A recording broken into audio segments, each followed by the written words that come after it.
The midnight arrival at Saranac Lake. The year is 1894, and the great north woods of the Adirondack Mountains are not merely a location.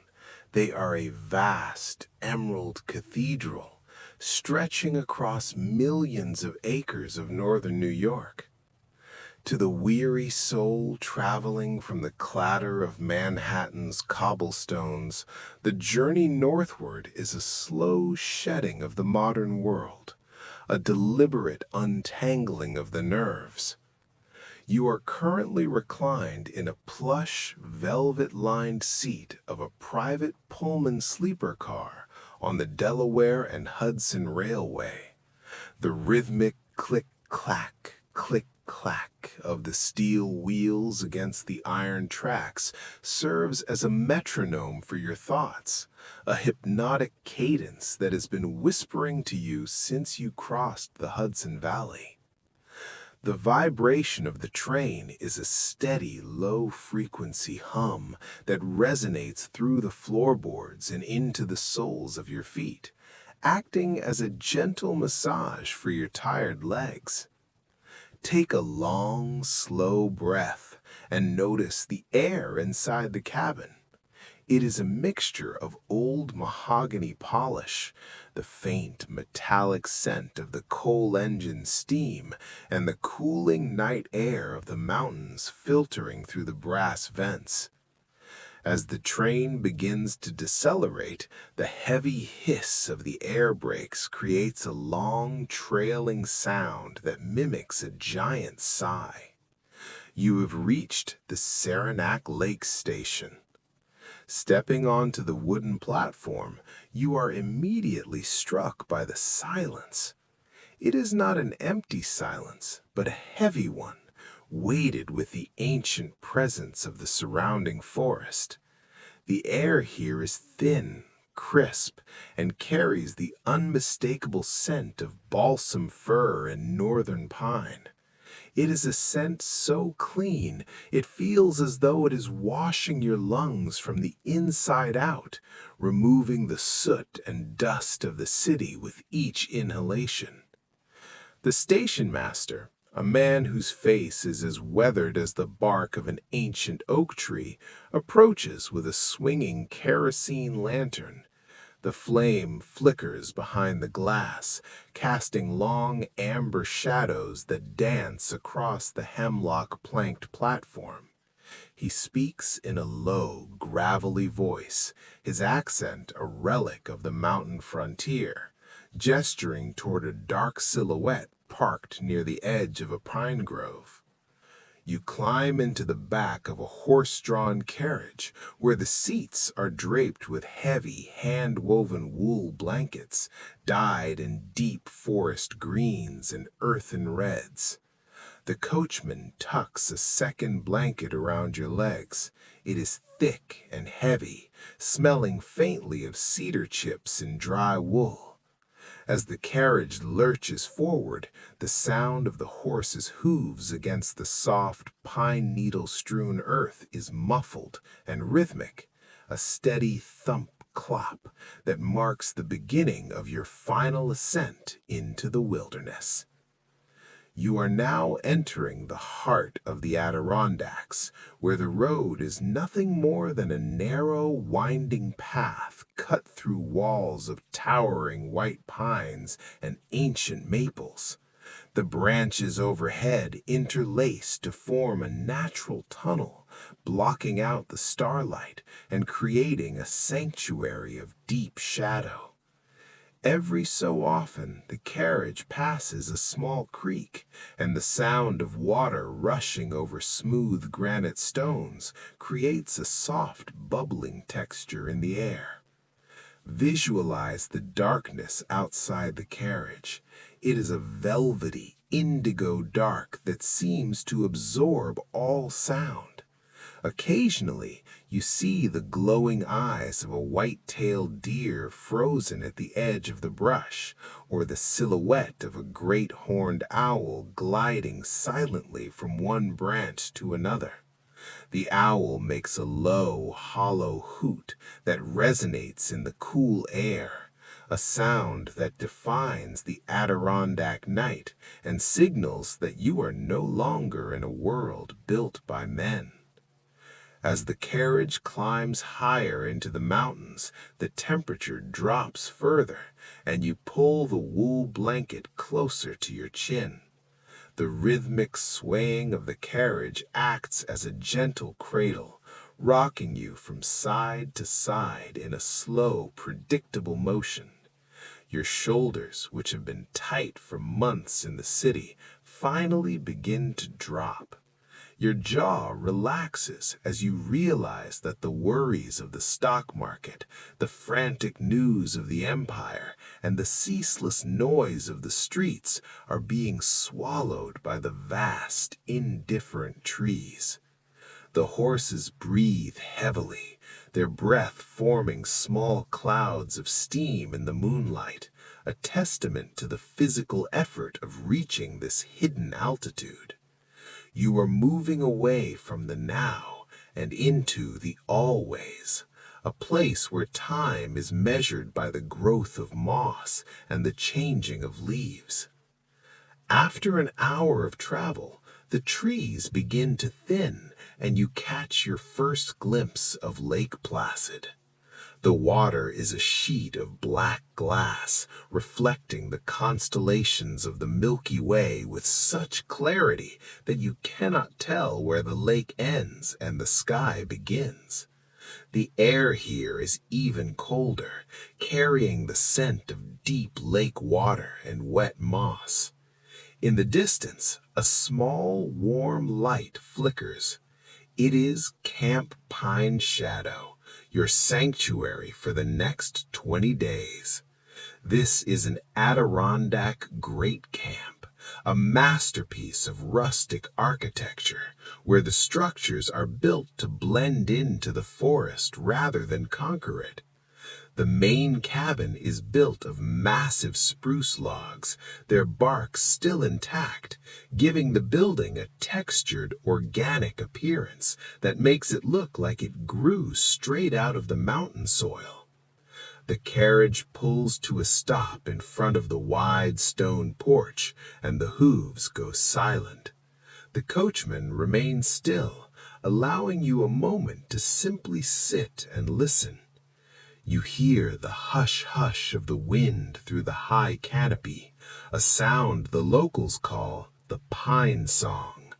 It is a constant, low-frequency whisper that tells you the forest is alive and watching over you. You step out of the carriage, and the ground beneath your feet is a carpet of soft moss and dry needles. There is no concrete here, no iron, no hard edges. As you walk toward the cabin, you notice the railings of the porch are made of twisted mountain laurel branches, their shapes as intricate as fine lace. The heavy oak door swings on silent, well-oiled iron hinges, and you are greeted by the interior warmth of your new home. Inside the cabin is filled with the orange dancing light of a dying fire in a massive floor-to-ceiling fireplace made of river-rounded granite. The smell of burning birchwood fills the room, a sweet, papery, and clean aroma that instantly triggers a sense of primal safety. The floor is covered in thick rugs made of sheepskin, and the walls are adorned with the tools of the woodsman, snowshoes made of ash wood and rawhide, and antique fly fishing rods. Every object in this room was made by hand, reflecting a world where things were built to last for generations. You find yourself standing before the hearth, watching the embers pulse with a soft orange glow. The heat from the fire radiates against your skin, a contrast to the chill you felt in the carriage, creating a perfect balance of temperature that makes your eyelids feel incredibly heavy. You look around the room and notice the deep, overstuffed chairs upholstered in dark green leather. Next to one chair is a small side table made from a hollowed-out birch stump, casting a soft golden hue across the room. There are no clocks ticking here, no bells ringing, no reminders of the schedule you left behind. The only measure of time is the slow consumption of the logs in the fireplace. You feel an overwhelming sense of permission to be still. The cabin is an island in a sea of pines, and tonight you are its only inhabitant. The transition is complete. The long journey that began on a train in the chaotic city has ended in a room of wood, stone, and fire. As you prepare to move toward the bedroom, you pause to look out the large window facing the lake. The water is silent, the trees are silent, and finally, your mind is becoming silent too. The weight of the mountains is not a burden, it is a shield. It stands between you and the rest of the world, ensuring that nothing can disturb the peace you have found. You are ready to explore the deeper mysteries of this cabin, but for now, you simply exist in the warmth of the birchwood fire. Part 1 of your residence at Camp Pine Shadow has over, and the long restorative night has only just begun. The transition from the warmth of the living area to the sanctuary of the bedroom is a journey of only a few steps, yet it feels as though you were moving deeper into the very heart of the forest. The door to the sleeping quarters is a heavy slab of solid cedar, and as you push it open, the hinges offer no sound, only a smooth, weighted resistance. The air inside this room is slightly cooler than the main hall, carrying a sharper, more resonant scent of the woods. It is the aroma of freshly hewn timber and the dry, sweet fragrance of balsam pillows, which were hand-stitched by local artisans to bring the healing essence of the outdoors into the sanctuary of the bed. The walls are composed of horizontal logs, their rounded surfaces catching the dim, flickering light from the hearth in the other room, creating a series of soft, rolling shadows that mimic the topography of the mountains outside. In the center of the room stands the bed, a monumental structure of rustic craftsmanship that seems to have been grown rather than built. The frame is constructed from yellow birch with the silver-gray bark left entirely intact. The headboard is a decorative lattice of smaller twigs and branches interwoven in a pattern that resembles the chaotic but peaceful nesting of a wild bird. As you approach the bed, the sheer height of the mattress requires you to step up slightly, a physical elevation that reinforces the feeling of leaving the floor and the earth behind. The linens are of the highest quality, made from thick, brushed flannel that has been sun-dried on lines stretched between pine trees, giving them a crisp, airy texture that is exceptionally soft against the skin. Layered over the flannel sheets are several blankets of varying weights. The first is a light woven cotton throw, followed by a heavy 4-point Hudson's Bay wool blanket in a deep cream color with traditional stripes of indigo, yellow, and red. Finally, at the foot of the bed lies a thick quilt handmade from patches of corduroy and velvet, providing a comforting heaviness that promises to ground you through the night. You sit on the edge of the bed for a moment, and the mattress, filled with a combination of horsehair and soft down, yields slowly to your weight. There is no springy bounce, only a slow, supportive sinking that makes you feel as though you are being cradled by the mountain itself. The room is lit by a single candle held in a wrought iron sconce on the wall. You watch the flame for a minute, observing how it bows and dances in the subtle draft from the window. Beside the bed is a small nightstand, and on it sits a pitcher of water carved from a single piece of soapstone. You pour a glass, and the sound of the water hitting the stone cup is a clear bell-like chime in the stillness. The water is cold, drawn from a deep mountain spring, and as you drink it, you feel a final, literal cooling of your internal system. Your heart rate begins to slow, matching the deliberate and unhurried pace of the woods. Every movement you make now is slow, heavy, and purposeful. You move to the window to pull the heavy velvet curtains, but you pause to look out one last time.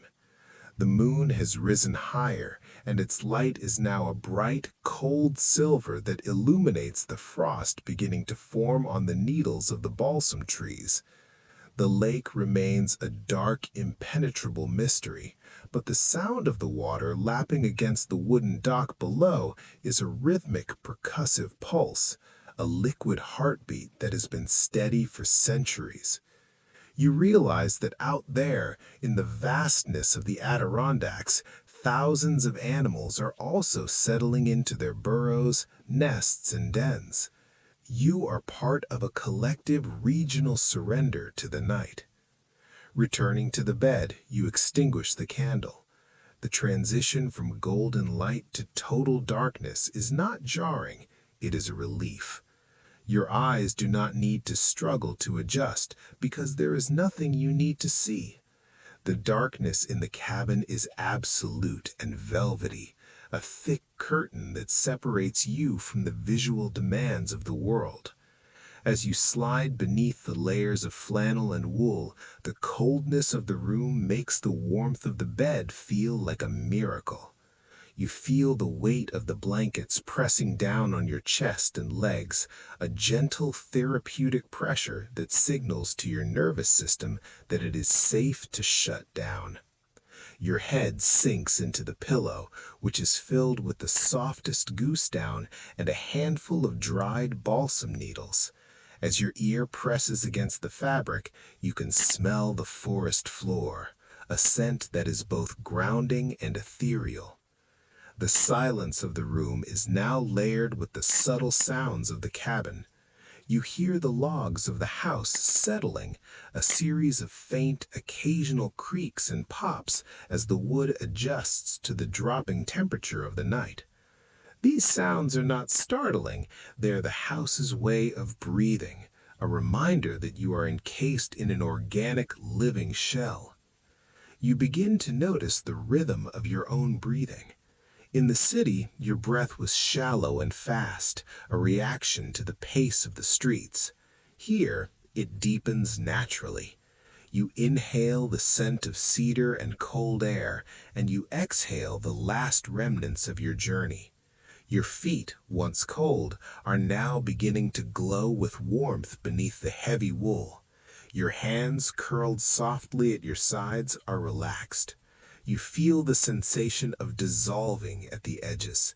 The boundary between your body and the bed and the room is becoming blurred.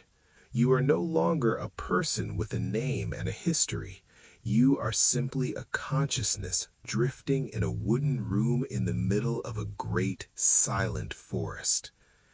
The pine song continues outside, a distant, muffled roar of wind in the high branches that sounds like the ocean. It is a comforting sound, a white noise that masks any stray thought that might try to flicker in your mind. You lean into the darkness, trusting it. The mountain is beneath you, the logs are around you, and the wool is over you. You are perfectly insulated. There is nothing left for you to do. The fire in the next room has turned to embers, and the embers will soon turn to ash. You are drifting into the first, deepest sleep of your Adirondack residence, a sleep that will be unbroken until the first light of the mountain sun touches the tops of the spruce trees. The first morning in the Adirondacks does not begin with a sudden intrusion of light or sound, but rather with a gradual, imperceptible shift in the quality of the darkness. You find yourself surfacing from a sleep so deep and dreamless that for a few moments you have no sense of where you are or who you are. The heavy wool blankets still anchor you to the mattress, and the scent of balsam is still a faint, sweet ghost in the air. As your eyes slowly open, you see that the room is no longer pitch black. It has become a soft, ethereal charcoal gray. The shadows of the pine branches outside are projected onto the cedar walls by the pre-dawn light, moving in a slow, hypnotic sway. You remain perfectly still, unwilling to break the silence, listening to the absolute quiet of the mountain morning. There are no sirens, no voices, no clatter of hoof on stone. Only the distant, muffled call of a loon out on the lake, a haunting, tremulous sound that seems to echo the very soul of the wilderness. The air in the bedroom is cold, sharp enough to see your breath as a faint mist in the dim light, yet your body remains encased in a pocket of profound warmth beneath the Hudson's Bay wool. Eventually, the urge for movement returns, driven by the quiet curiosity of the new day. You slide out from under the heavy layers, and the sudden contact of the cold air against your skin is bracing, a physical reminder that you are alive and present in this rugged landscape. Your feet find the thick sheepskin rug beside the bed, and the wool feels like a warm cloud beneath your toes. You reach for a heavy robe made of thick, dark blue flannel, wrapping it tightly around yourself as you step out of the bedroom and back into the main hall of the cabin. The living area is now bathed in the gray-blue light of the morning mist. The embers in the granite fireplace have long since died, leaving behind only a faint, earthy scent of cold ash and charred birch. The cabin feels silent and expectant. You move toward the kitchen, a small, efficient space dominated by a massive cast-iron wood-burning stove. The stove is a masterpiece of Victorian engineering, decorated with intricate nickel-plated scrollwork that catches the morning light. Your first task of the day is a slow, ritualistic one, bringing the stove back to life. You open the firebox door and begin to layer small pieces of dry kindling, thin strips of cedar, and curls of birch bark that look like ancient scrolls. The process cannot be rushed. You strike a long wooden match, and the smell of sulfur briefly fills the air before the birch bark takes hold, curling and crackling with a sudden cheerful orange flame. You add larger splits of seasoned maple, hearing the solid thunk of the wood as it settles into the belly of the stove. You close the iron door, and soon the stove begins to emit a low, rhythmic rumble, a metallic purr as the draft pulls the heat through the flues. You place a heavy copper kettle filled with spring water onto the hottest part of the stovetop. As the iron begins to heat up, the cabin starts to shed its morning chill. A faint, pleasant smell of heating metal and wood smoke begins to permeate the room, a scent that for generations has signaled the start of a new day in the North Woods. While the water heats, you walk over to the large window that looks out toward Lake Placid. The world outside is entirely white. A thick, milky fog has settled over the water, so dense that the dock just a few yards away is a mere ghost of a silhouette. The trees across the water have vanished entirely. It is as if the cabin is floating in a sea of clouds, isolated from time and space. There is no wind, and the surface of the lake, where it is visible near the shore, is as still as a sheet of lead. You stand there for a long time, watching the mist swirl in slow, languid patterns.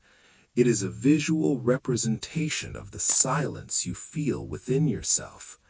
There is no urge to check a watch or a calendar. The only schedule that matters is the time it takes for a kettle to boil.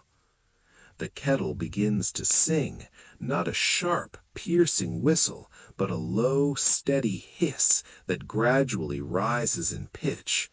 You have a hand-cranked coffee mill made of dark wood and iron. You pour a handful of dark roasted beans into the hopper, and the sound of the grinding is a coarse, satisfying crunch that echoes through the quiet house. The aroma of the freshly ground coffee is intense and earthy, cutting through the smell of the wood smoke. You place the grounds into a heavy ceramic percolator and pour the boiling water over them. The sound is a soft, rhythmic bubbling, a liquid percussion that matches the steady warmth spreading from the cast iron stove. You pour the first cup of coffee into a thick, cream-colored mug that feels heavy and solid in your hand. The steam rises in a straight column, disappearing into the high rafters of the ceiling. Taking your mug, you return to the window. The sun is now beginning to rise behind the eastern peaks, though it is still hidden by the fog. The white mist is starting to glow with a faint, pale gold light, as if the air itself were becoming luminous. Slowly, very slowly, the tops of the tallest white pines begin to emerge from the fog, their dark green needles dripping with silver beads of dew. You take a sip of the coffee. It is hot, bitter, and bracing, and you feel its warmth travel all the way down to your chest, a mirror to the heat now radiating from the stove behind you. This morning ritual has taken nearly an hour, yet it has felt like no time at all. In the city, a morning is a series of frantic movements designed to catch up with a world that is already moving too fast. Here, the morning is a series of deliberate acts that ground you in the physical world. You are aware of the weight of the wood, the heat of the iron, the scent of the beans, and the slow retreat of the mist. You realize that you are not just watching the morning happen, you are participating in it. The silence of the Adirondacks is not a void, it is a presence, a companion that sits with you as you drink your coffee. You decide to step out on the porch for a moment. As you open the door, the cold air hits your face like a splash of mountain water, instantly clearing away the last lingering fog of sleep from your mind. The porch-board floors are damp with dew, and as you walk to the railing, you see a spider's web stretched between two mountain laurel branches, perfectly preserved and decorated with tiny, glistening pearls of moisture. The world is perfectly still. Even the birds are quiet, as if they too are waiting for the sun to fully break through the fog. You stand there, your hands wrapped around the warm mug, watching as the first true ray of sunlight pierces the mist, turning a patch of the lake into a shimmering field of diamonds. The day ahead holds nothing but the promise of more silence. There are no visitors expected, no letters to answer, no tasks other than the basic requirements of life in the woods. you feel a profound sense of luxury, not the luxury of gold or silk, but the luxury of time and space. You are a guest of the mountains, and they have welcomed you with a morning of perfect, glowing stillness. As you turn back to the warmth of the cabin, you are already looking forward to the simple pleasure of watching the fog lift entirely, revealing the true face of the emerald wilderness that surrounds you. The sun has finally crested the jagged granite peaks of the eastern range, and the thick, milky fog that once obscured the lake is now being shredded into delicate, translucent ribbons. You set your empty coffee mug down on the weathered porch table and decide to venture out, leaving the safety of the cabin walls to become a physical participant in the morning. Your boots, made of thick, oil-tanned leather, make a solid, rhythmic crunch as you step off the wooden stairs and onto the forest floor. There's no pavement here, only a deep, ancient accumulation of pine needles, leaf mold, and decomposing wood that creates a springy, cushioned surface beneath your feet. Every step feels supported, as if the earth itself is rising up to meet you. The path you follow is a narrow, winding trail that hugs the shoreline of Lake Placid, barely visible beneath the ferns. As you walk, you enter a stand of ancient hemlocks where the sunlight only reaches the ground in sporadic, golden shafts. These beams of light are filled with slow-moving dust motes and tiny forest gnats dancing in the stillness. The air in this shaded grove is several degrees cooler, smelling of deep dampness, cold stone, and the sharp, medicinal scent of crushed hemlock needles. You find yourself slowing your pace, not because you were tired, but because the forest demands a different kind of attention. To move quickly here would be to miss the intricate architecture of the world at your feet. You pause to inspect a fallen log, a massive white pine that must have come down decades ago. It is now completely carpeted in a lush, vibrant green moss that feels like the finest velvet under your fingertips. Small, waxy mushrooms, some a pale, ghostly white, others a deep, earthy ochre, protrude from the decaying bark like tiny umbrellas. This log is no longer a dead tree. It has become a miniature city, a nursery for 1,000 different forms of life. You watch a single black beetle navigate the emerald forest of the moss, its movements deliberate and slow. In the city, your eyes were always cast upward at the skyline or downward at a watch, but here they find rest in these small, quiet details of the earth.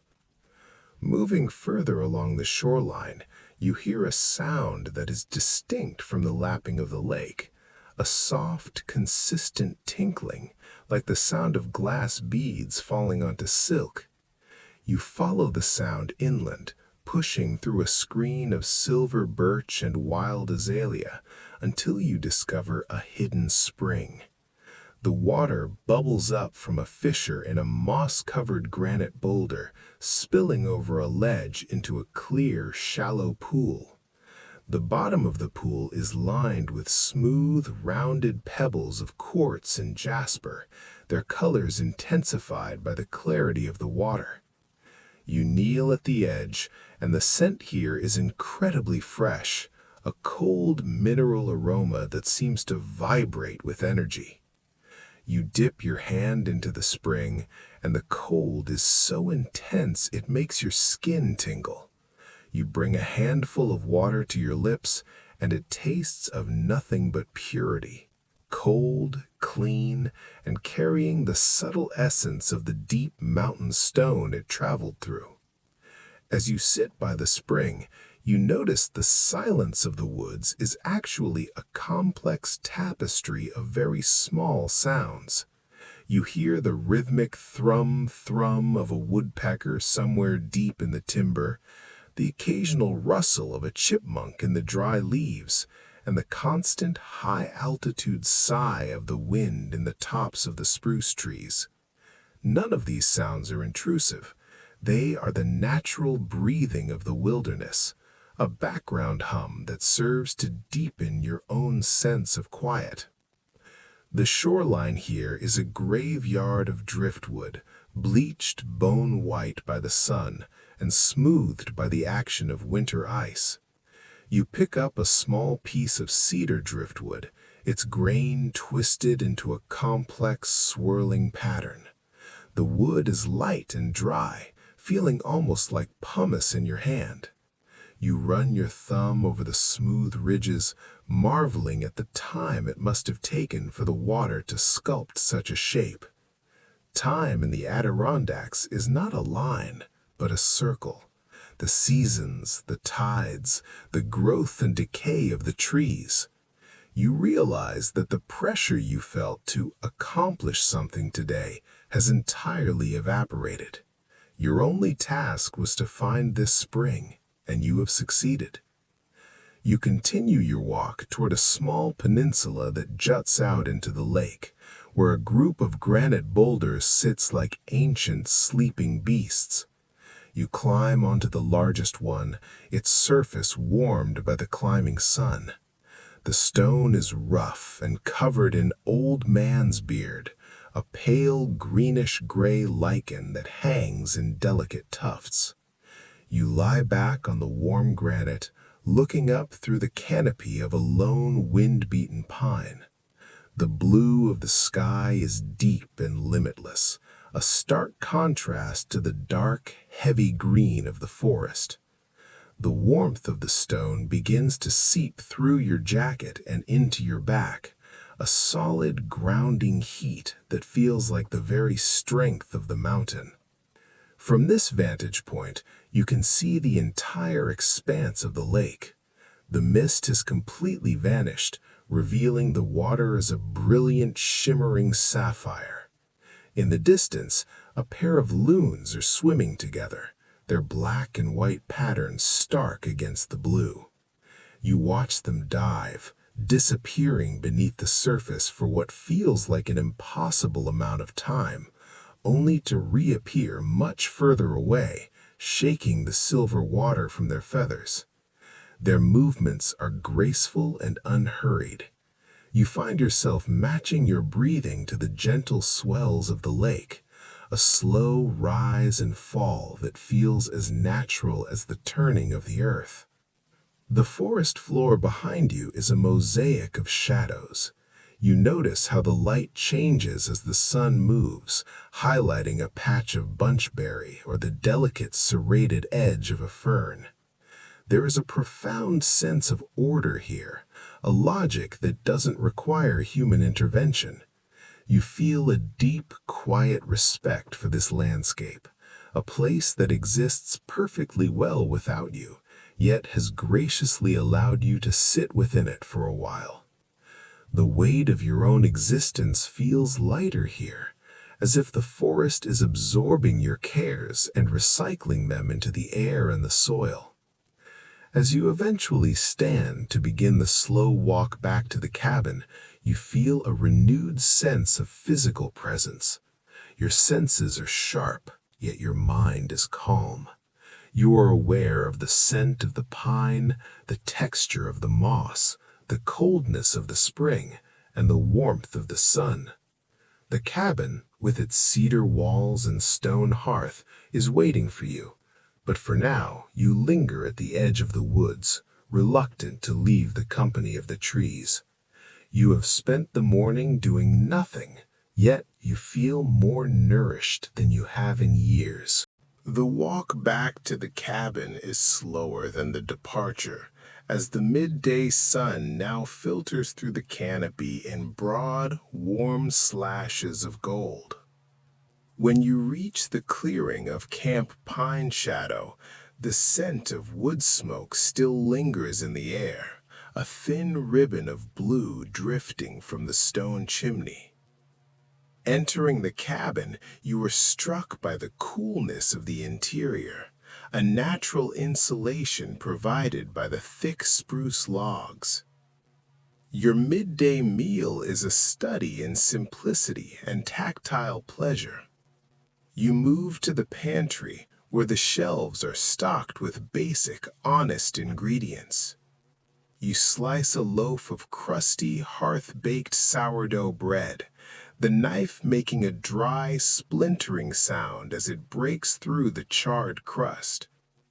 You pair it with a wedge of sharp cheddar cheese and a cold, crisp apple from a nearby orchard, its skin a deep, bruised crimson. You take your plate to the heavy trestle table near the window. Every bite is deliberate. In the city, meals were often a distraction or a hurried necessity. But here, the act of eating feels like an extension of the forest's nourishment. The sharpness of the cheese, the sweetness of the fruit, and the yeasty depth of the bread are heightened by the absolute quiet of the room.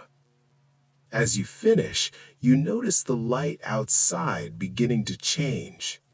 The brilliant sapphire of the lake is deepening into a slate blue, and the air has taken on a sudden, expectant weight. The wind has shifted, now carrying the scent of distant rain, a metallic, earthy aroma that signals a cooling of the atmosphere. You move out onto the wide porch, settling into a deep Adirondack chair made of weathered cedar. The chair is wide and low, designed to tilt your body back and direct your gaze toward the horizon. You wrap a light woolen lap robe around your legs, feeling the soft prickle of the fibers.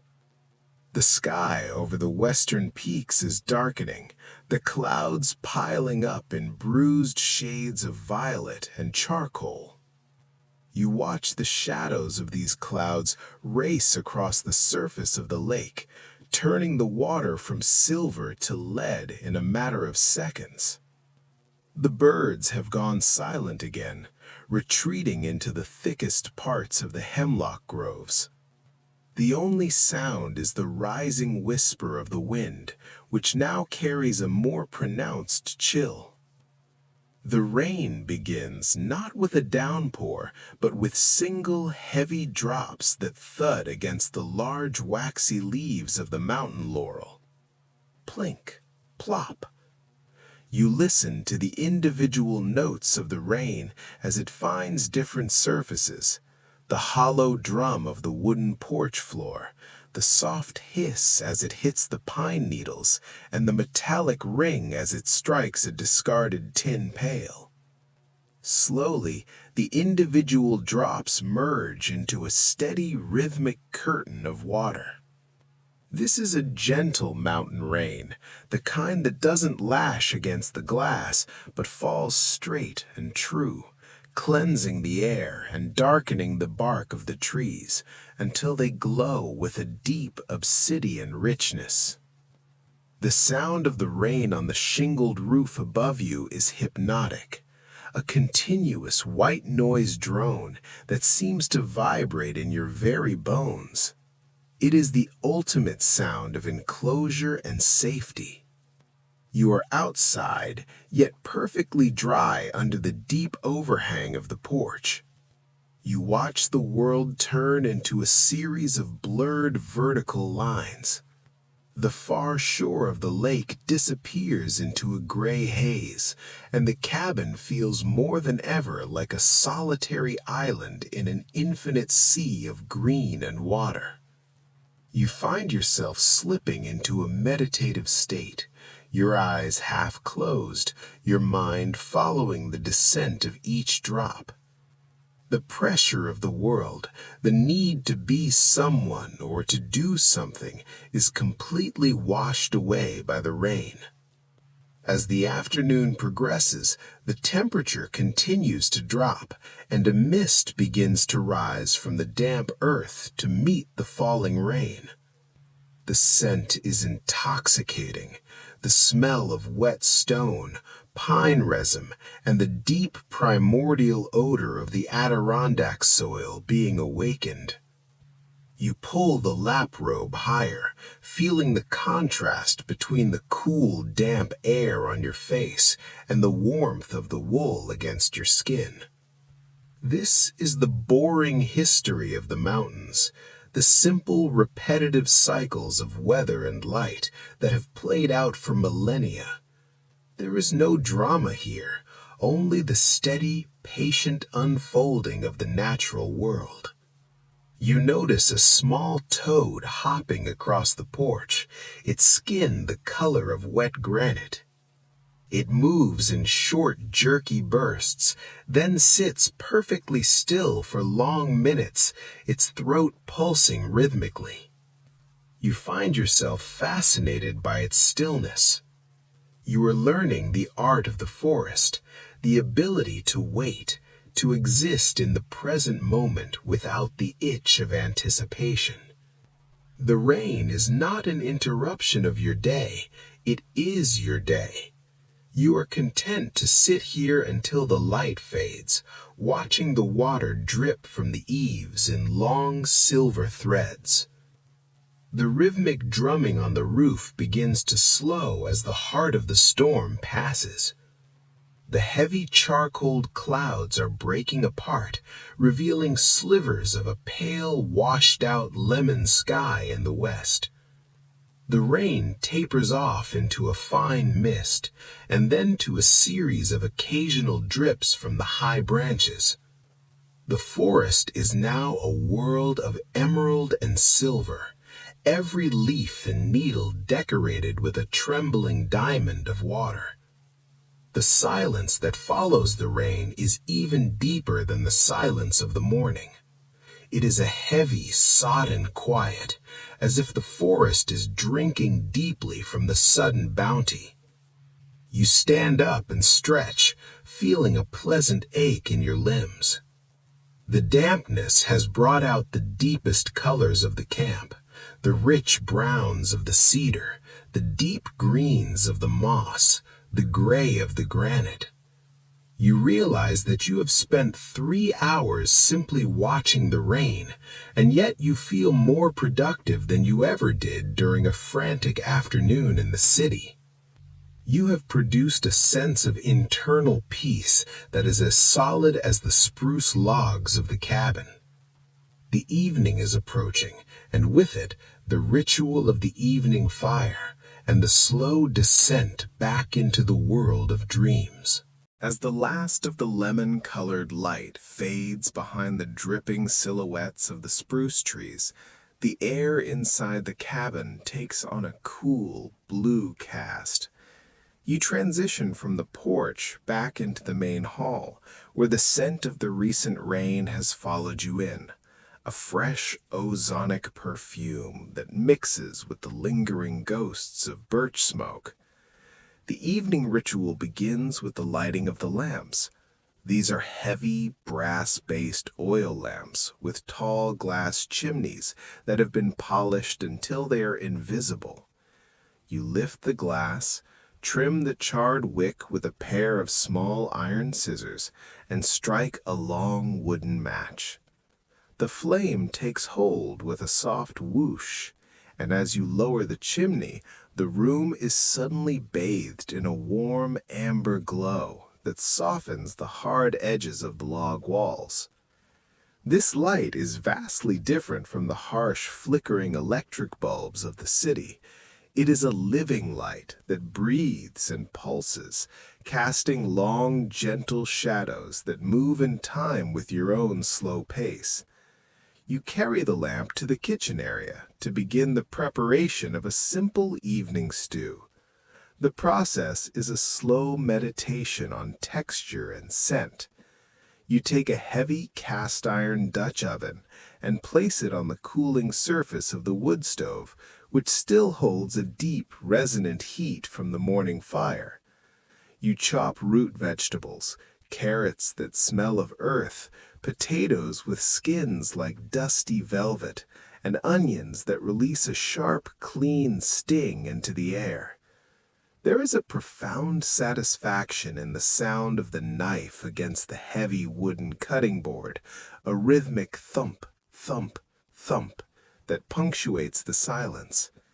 You add a few sprigs of dried thyme and a bay leaf, and as the pot begins to simmer, the cabin fills with a rich, savory steam. This is the scent of home and survival, a fragrance that has provided comfort to mountain dwellers for centuries. You do not check a clock to see when it will be done. You wait for the scent to tell you, and for the steam to fog the window panes, turning the dark forest outside into a blurred emerald memory.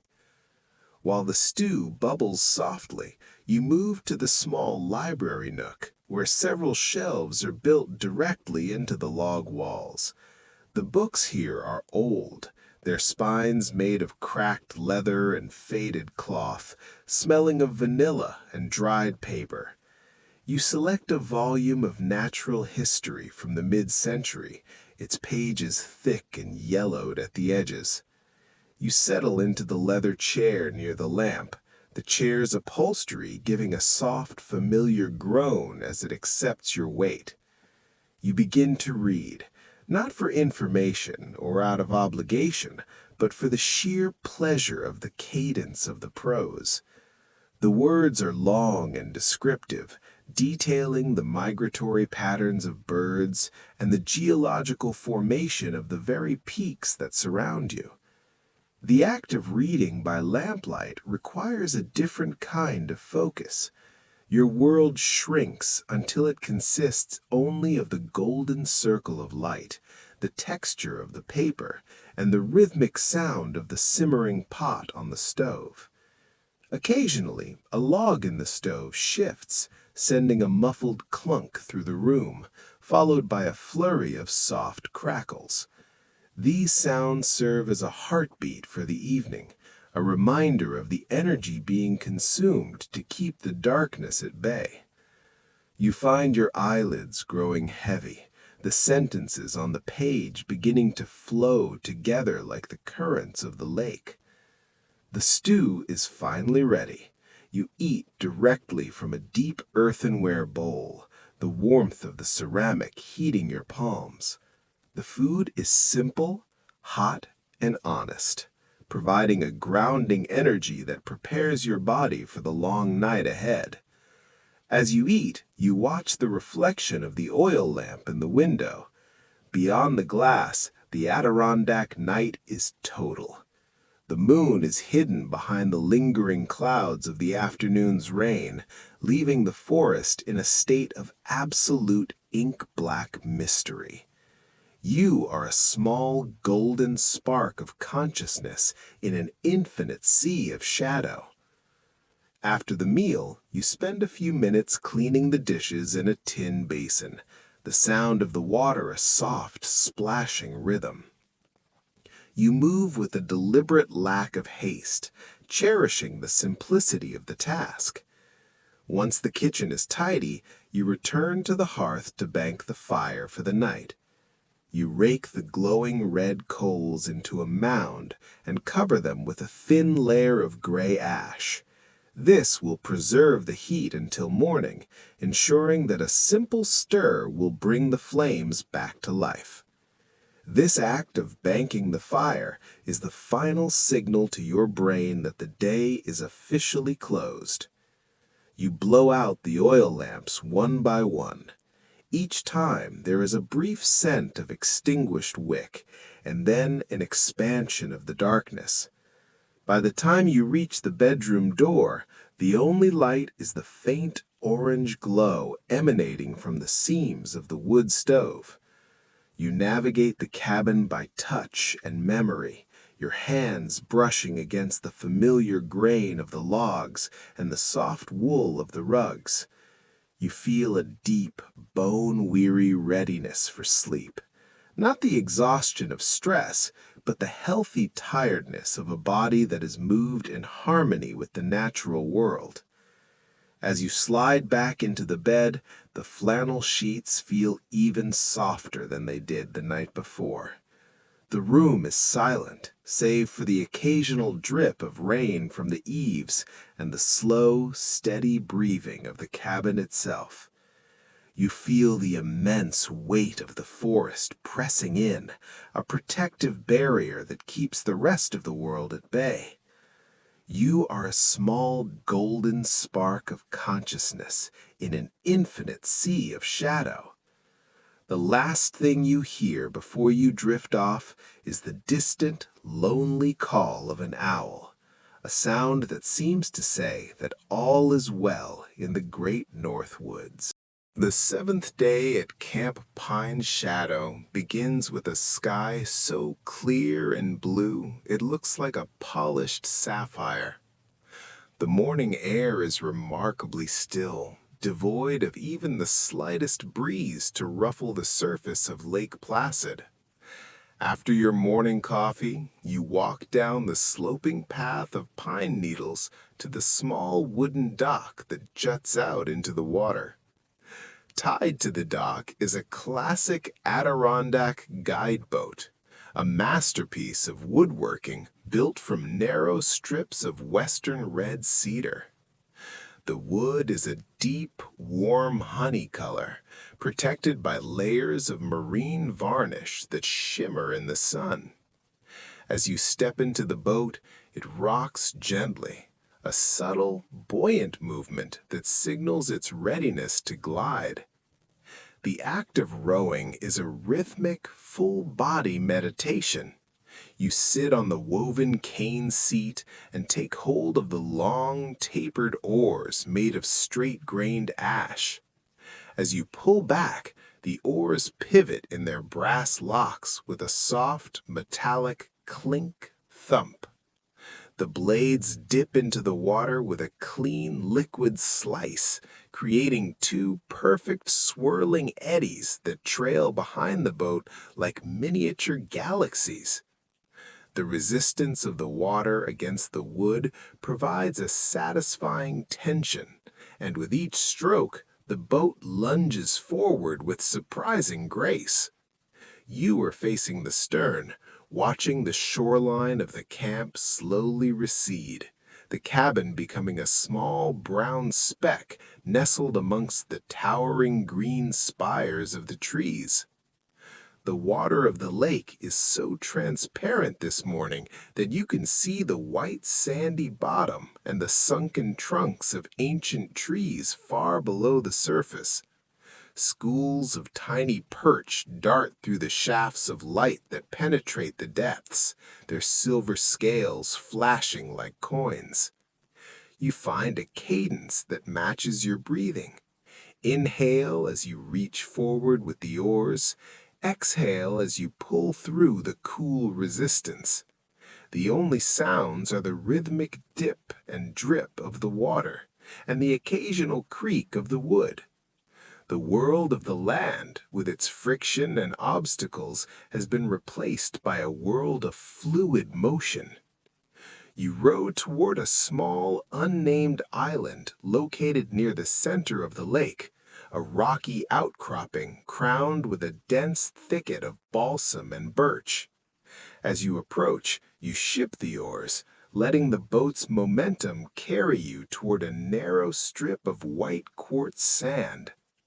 The bow touches the shore with a soft, grating sound, and the boat comes to a silent rest. You step out into the shallow water, which is startlingly cold against your ankles, and pull the light cedar craft further onto the sand to secure it. The island feels like a secret world, a place untouched by anything other than the wind and the waves. Walking inland just a few paces, you discover a low-lying meadow of wild blueberries. The bushes are heavy with fruit, the berries small and covered in a dusty, pale blue bloom that makes them look like frosted jewels. You spend an hour in a state of quiet focus, picking the berries one by one. The sun warms your back, and the air here is thick with the scent of sweetgrass and sun-baked pine. The silence of the island is absolute, save for the hum of a few solitary bees moving through the wildflowers.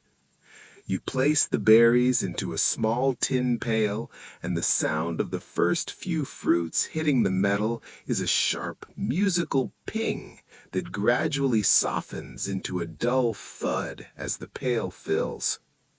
This simple labor, harvesting the wild bounty of the mountain, fills you with a profound sense of peace. There is no urgency to the task, no quota to meet. You are simply a part of the island's morning cycle. You sit on a flat granite rock to rest, tasting a handful of the berries.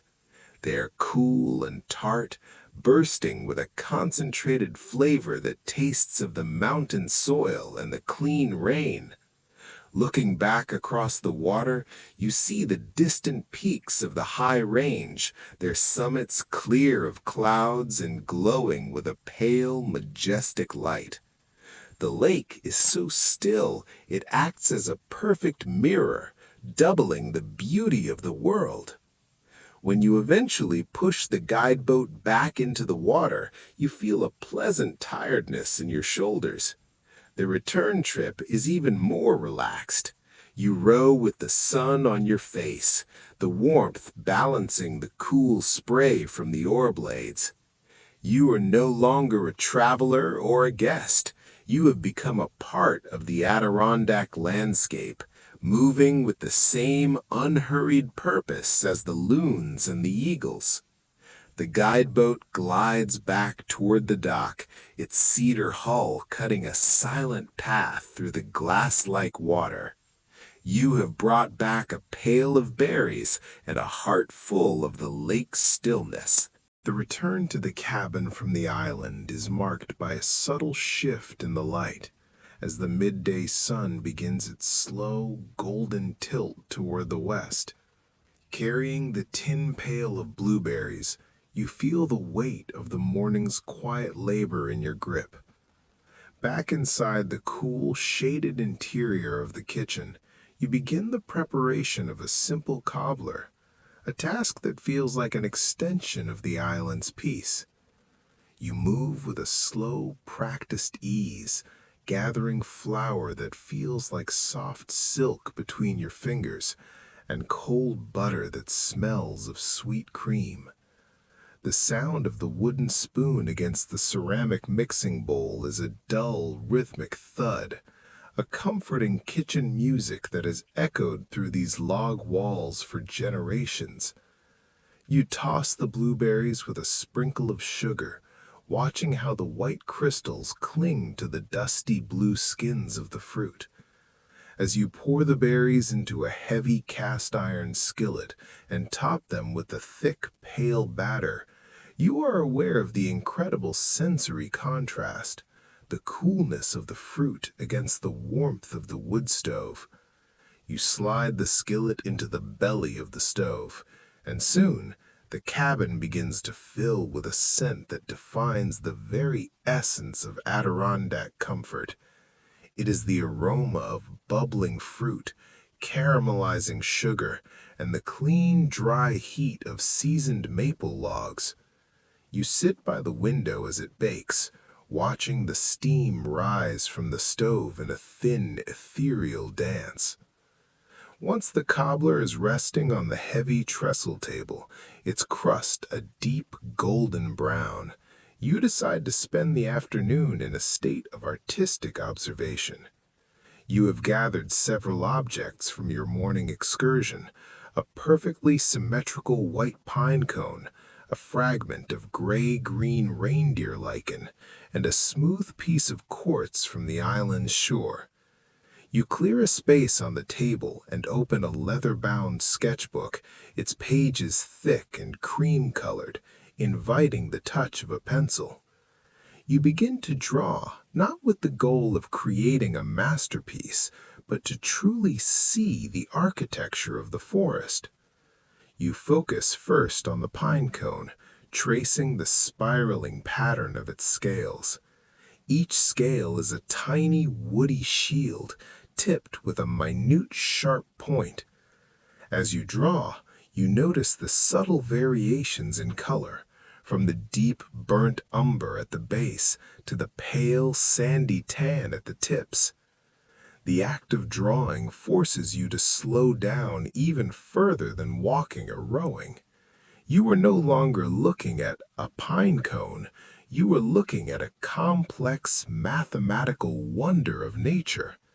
The scratch of the graphite lead against the tooth of the paper is the only sound in the room, a dry, rhythmic whisper that marks the passage of a quiet hour. Next, you turn your attention to the lichen. Up close, this humble organism resembles a tiny frozen forest of silver-gray branches. It is fragile and brittle to the touch, yet it survives the harshest mountain winters. You try to capture its intricate coral-like structure with fine, light strokes. You realize that in the city, you would have walked over thousands of these without a second glance. Here, in the stillness of the cabin, a single inch of lichen is enough to occupy your mind for half an afternoon. This is the luxury of the Adirondacks, the permission to find infinity in the infinitesimal. By late afternoon, the shadows of the hemlocks have lengthened, stretching across the cabin floor in long, dark fingers. The interior of the cabin has cooled, and the golden crust of the blueberry cobbler has settled. You take a small portion, the fruit still warm and releasing a deep violet-colored juice. You eat slowly, savoring the tartness of the berries you picked with your own hands. The taste is a bridge back to the island, a physical connection to the earth and the water. You feel a profound sense of satisfaction, the kind that only comes from a day spent in harmony with the local environment. You spend the final hour of daylight simply sitting on the porch, your sketchbook closed on your lap. The lake is beginning to take on its evening hue, a deep, bruised purple that matches the color of the blueberries. You watch a solitary osprey circle high above the water, its wings held in a steady, effortless V-shape. There is no urgency in its flight, and there is no urgency in your heart. You are a quiet observer of the turning world. The cabin is your anchor, the forest is your wall, and the coming night is your destination. You have spent the day observing the small things, and in doing so, you have found a peace that is very large indeed. As the afternoon shadows deepen into a rich, velvety umber, you leave your small cabin to walk the short, needle-carpeted path to the Great Lodge. This is the heart of Camp Pine Shadow, a massive structure of peeled spruce logs and local granite that serves as the communal soul of the retreat. Entering through the oversized double doors, which are bound with hand-forged iron straps, you find yourself in the great room. The scale of the space is soaring, with a cathedral ceiling held aloft by giant king posts that still retain their natural branch stubs, making it feel as if the forest itself has moved indoors. The air here is different. It is cooler, smelling of old wax, dried lavender, and the deep resonant scent of well-aged timber that has stood against the mountain winters for over half a century. This room is a living museum of the families who first sought sanctuary in these mountains. You walk slowly along the perimeter, your footsteps muffled by thick, hand-woven Navajo rugs that lie in layers across the polished hemlock floors. The walls are adorned with tapestries of heavy wool, their patterns depicting stylized stags, pine boughs, and the jagged outlines of the high peaks. These textiles have a quiet dignity. Their colors have faded over the decades, from vibrant crimsons and ochres to soft, dusty roses and muted golds. You run your hand over the weave, feeling the coarse, honest texture of the wool, realizing that every thread was placed with a deliberate patience that mirrors the pace of the woods outside. In the center of the room stands a fireplace of epic proportions, a four-sided hearth built from river-rounded stones, some as large as steamer trunks. Even without a fire, the hearth radiates a sense of ancient strength. You sit in one of the oversized club chairs, upholstered in a dark cognac-colored leather that has been softened by generations of resting travelers. The leather is cool and smooth, with a fine network of cracks that tell the story of its age. From this vantage point, you observe the artifacts of the early pioneers, antique snowshoes made of bent ash, a row of pewter tankards on the mantel, and a series of sepia-toned photographs in birch bark frames, showing the original builders of the camp standing proudly before their log-walled creation. The history of these great camps is not one of conquest, but of surrender to the wilderness. The families who built them were titans of industry in the city, but here they were merely guests of the forest. You find a deep comfort in this continuity. The same wind that hissed through the pines in 1890 is whispering against the glass panes tonight. The same darkness that settled over the lake 100 years ago is pooling in the corners of this room now. You are part of a long lineage of people who have come to this specific spot to listen to the silence. As the light in the high windows turns to a deep oceanic indigo, you notice the way the great room absorbs the dark. The shadows do not feel like an absence of light, but like a physical presence, a soft blanket that settles over the artifacts and the furniture. You sit for a long time in the absolute stillness, watching the way the dim reflection of the evening star catches the polished surfaces of the pewter on the mantel. Your own sense of time continues to dissolve. In this room, the past and the present are not separate things.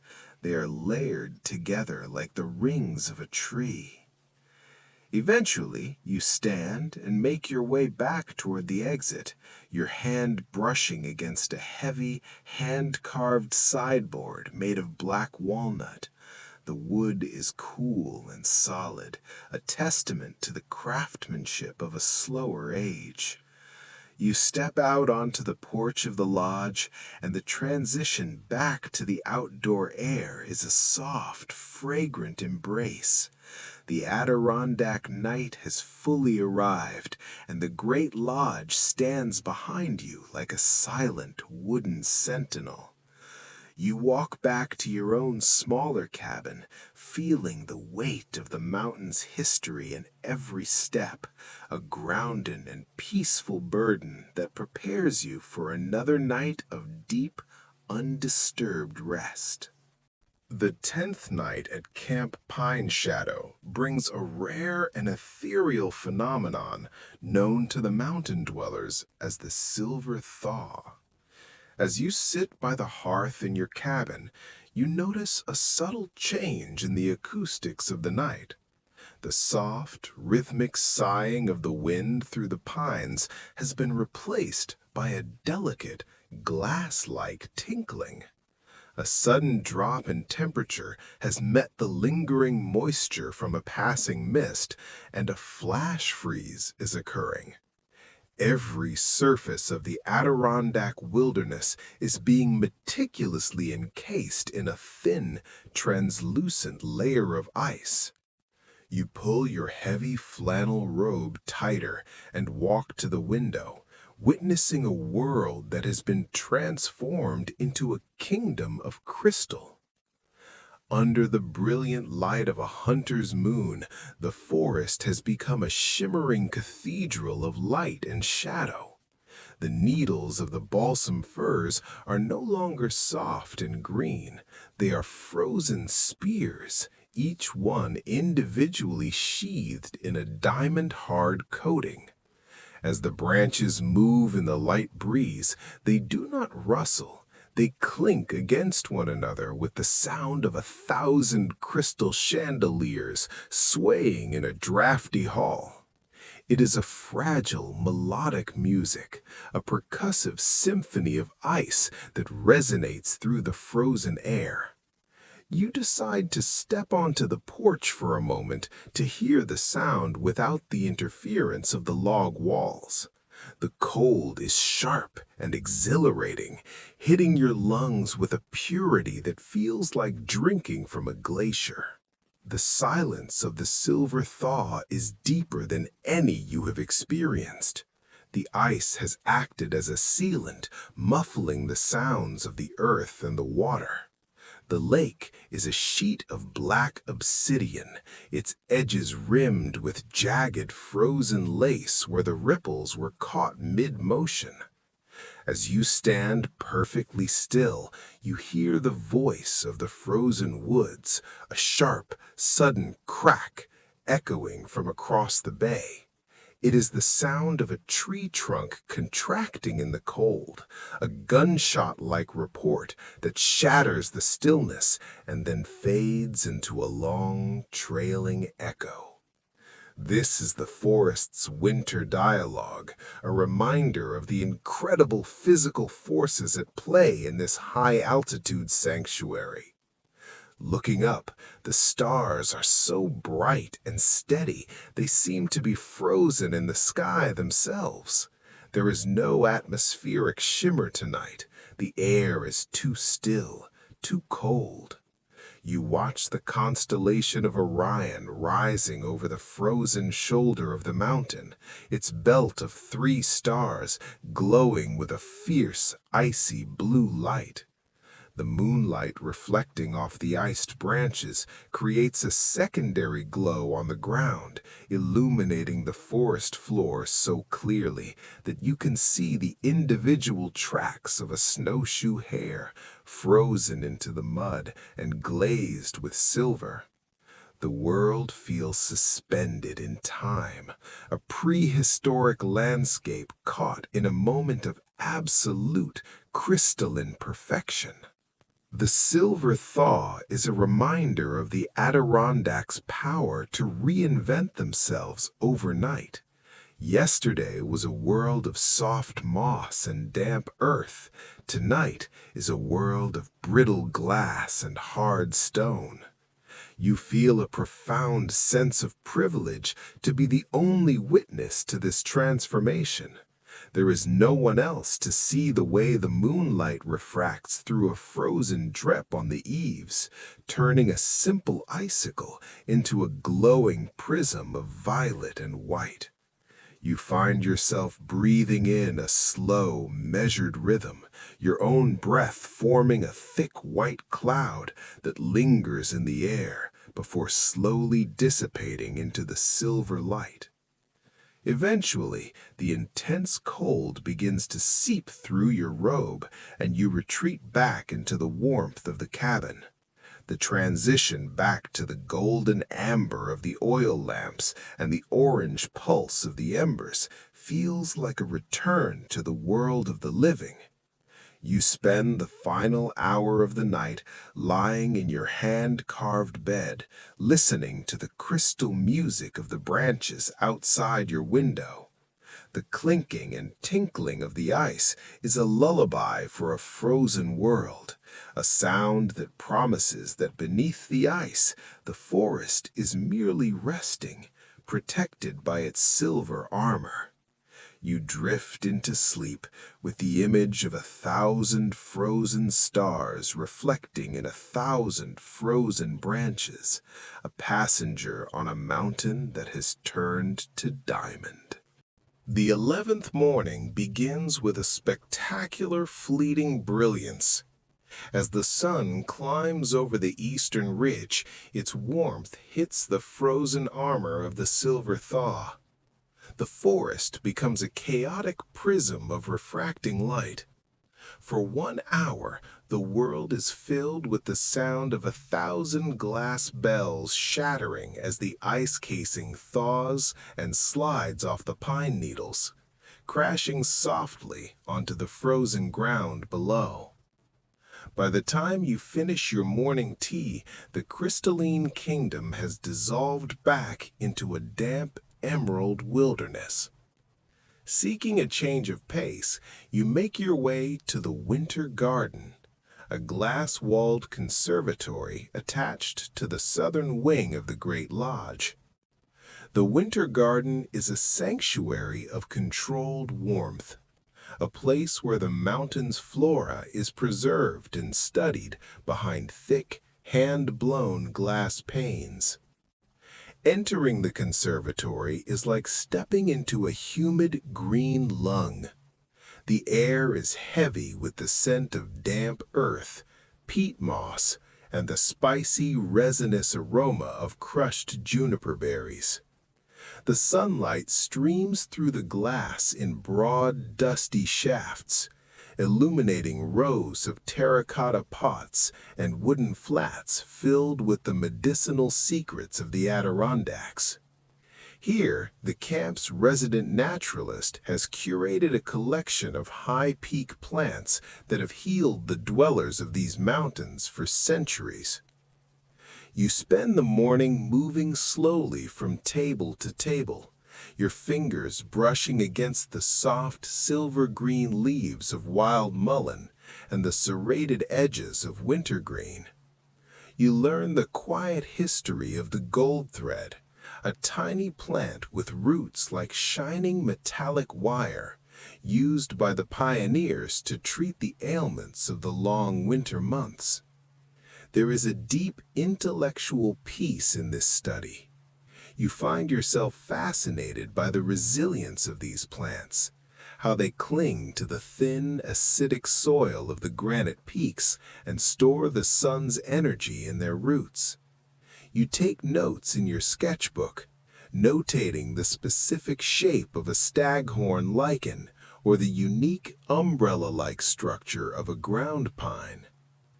In the center of the conservatory is a small fountain carved from a single block of dark Adirondack anorthosite.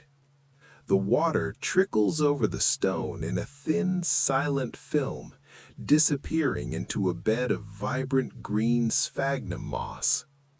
You sit on a wrought iron bench nearby, watching the way the moss drinks the water. Sphagnum is the architect of the Adirondack bogs, a plant that can hold 20 times its weight in moisture. It is soft, springy, and remarkably ancient. Sitting here, surrounded by the quiet growth of the plants, you feel a different kind of time, not the geological time of the granite, but the slow, pulsing time of the vegetable world. The conservatory acts as a magnifying glass for the afternoon sun. You feel the heat soaking into your skin, loosening the last remnants of the morning's chill. Outside the glass, you can see the wind whipping the tops of the spruce trees. But inside, not a single leaf stirs. The contrast creates a profound sense of safety and observation. You are a witness to the wilderness, protected by a thin layer of glass and the collective wisdom of those who studied these plants before you. You spend the rest of the day in this green light, lost in the intricate details of veins, stems, and spores. As the sun begins to dip low enough to cast the shadow of the lodge across the winter garden, the greens of the plants turn to a deep, somber forest hue. You leave the conservatory feeling as though you have absorbed some of its quiet, growing energy. Your mind is full of the names of mosses and the scents of mountain herbs. Walking back to your cabin, you notice the wild plants along the path with new eyes, recognizing the silent healers that stand guard at the edge of the woods. The evening air is turning cold again, but the warmth of the winter garden remains in your bones. The 12th day at Camp Pine Shadow draws you toward the edge of the lake, not to the water itself, but to the sanctuary of the boathouse loft. This structure stands on heavy cedar pilings, its lower level housing the guide boats, while the upper floor, the loft, serves as a quiet repository for the camp's nautical history. To reach it, you climb a narrow external staircase of weathered gray timber. The air here is different from the cabin or the lodge. It is dry, still, and smells of ancient cedar, boiled linseed oil, and the faint, sweet scent of aged canvas. As you push open the heavy door, a single shaft of afternoon light cuts through the dim interior, dancing with millions of slow-moving dust motes that look like ground starlight. The loft is a cathedral of wooden vessels. Racks of vintage canoes are stacked toward the ceiling, their hulls made of paper-thin strips of cedar covered in stretched canvas.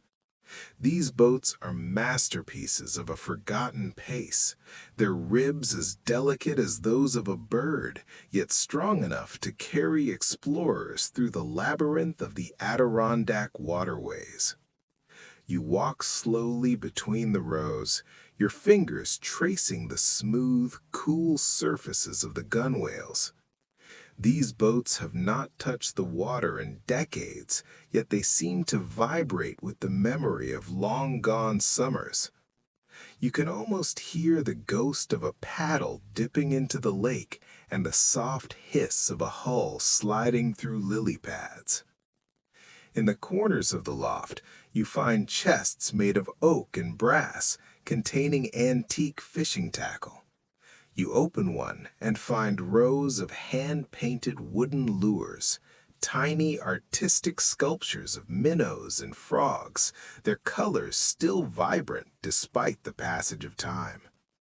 There are fly rods made of split bamboo, so light they feel like an extension of your own arm.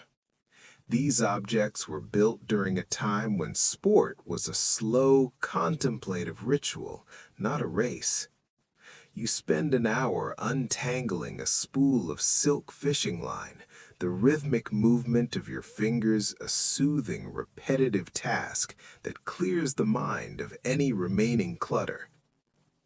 The loft also holds the quiet echoes of the people who once lived here. You find a stack of old wooden oars leaning in the corner, each one carved with the initials of a different traveler. There are dusty wicker picnic baskets, their hinges creaking softly as you open them, and bundles of old maps drawn on heavy linen paper. You unroll one map and trace the blue veins of the Hudson River and the black dots of the hidden mountain ponds. The map is a testament to the vastness of the wilderness that surrounds you, a reminder that you are a small, temporary resident in a landscape that stretches forever in every direction. You find a low-backed wicker chair near the loft's circular window, which overlooks the entire expanse of Lake Placid. From this height, the water looks like a sheet of hammered silver. You sit in the chair, and the wicker settles with a dry, papery sound. The loft is a place where time seems to have been trapped and preserved like an insect in amber. The heat of the day has collected here under the eaves, creating a warm, drowsy atmosphere that makes your breathing slow and deep. You watch the dust motes swirl in the light, their movements as unpredictable and peaceful as the falling of autumn leaves. The boathouse loft is not a place of action, but a place of reflection. It is where the tools of the mountain are put to rest and where the memories of past journeys are stored. You feel a deep sense of gratitude for this space, a place that allows for the slow appreciation of craftsmanship and history. As the sun begins to sink, the golden light in the loft turns to a deep, warm bronze. You leave the canoes and the tackle in their quiet slumber, descending the stairs back to the needle-strewn earth. The air outside is cooling, but your mind is full of the scent of cedar and the elegant lines of the wooden boats that once ruled these waters. The 13th evening at Camp Pine Shadow arrives with a heavy silver mist that clings to the surface of the lake, blurring the boundary between the water and the sky. You make your way down to the dock, the wooden planks damp and cool beneath your boots. The transition from the solid earth to the floating dock is a soft, swaying invitation into the heart of the Adirondack twilight. You sit at the very end of the pier, your legs dangled over the edge as the world around you begins to dissolve into a soft, monochromatic blue. This is the hour of the in-between, a time when the diurnal creatures have retreated to their nests and the nocturnal world has yet to fully awaken. The silence on the dock is different from the silence of the deep woods. It is a liquid acoustic space. You hear the rhythmic lap-lap of the water against the cedar pilings, a sound that is as steady and comforting as a heartbeat. Out in the mist, a bullfrog releases a deep, resonant juggarum, a vibration that you feel in the wood of the dock before you hear it in the air. The air is thick and sweet, smelling of lily pads, wet granite, and the cooling resins of the pine forest. As you sit perfectly still, the first of the evening's performers appear, the fireflies. They emerge from the tall grasses at the water's edge, their tiny rhythmic lanterns pulsing with a soft bioluminescent green. In the city, a light is a static, artificial thing, but here the light is alive. The fireflies move in slow, erratic loops, their flashes reflected in the mirror-still water below, creating the illusion of a double world, a sky of green stars above and a sky of green stars below. You find yourself matching your breathing to the rhythm of their pulses, a slow, hypnotic cadence that draws you deeper into the present moment. The mist catches the light, turning each flash into a soft, diffused glow that makes the air itself seem to shimmer. As the blue of the twilight deepens into indigo, the fireflies are joined by the bats. These silent, leather-winged acrobats emerge from the eaves of the boathouse, their movements so fast and fluid they are almost impossible to track. They dance against the fading light of the western sky, a frantic yet silent choreography as they hunt the evening insects. Unlike the birds, the bats make no sound that the human ear can catch. They are ghosts in the machine of the night. You watch their silhouettes twist and dive, marveling at the grace of a creature that perceives the world through sound and shadow. The dock becomes a place of profound sensory surrender. You lean back against a mooring post, looking straight up into the mist.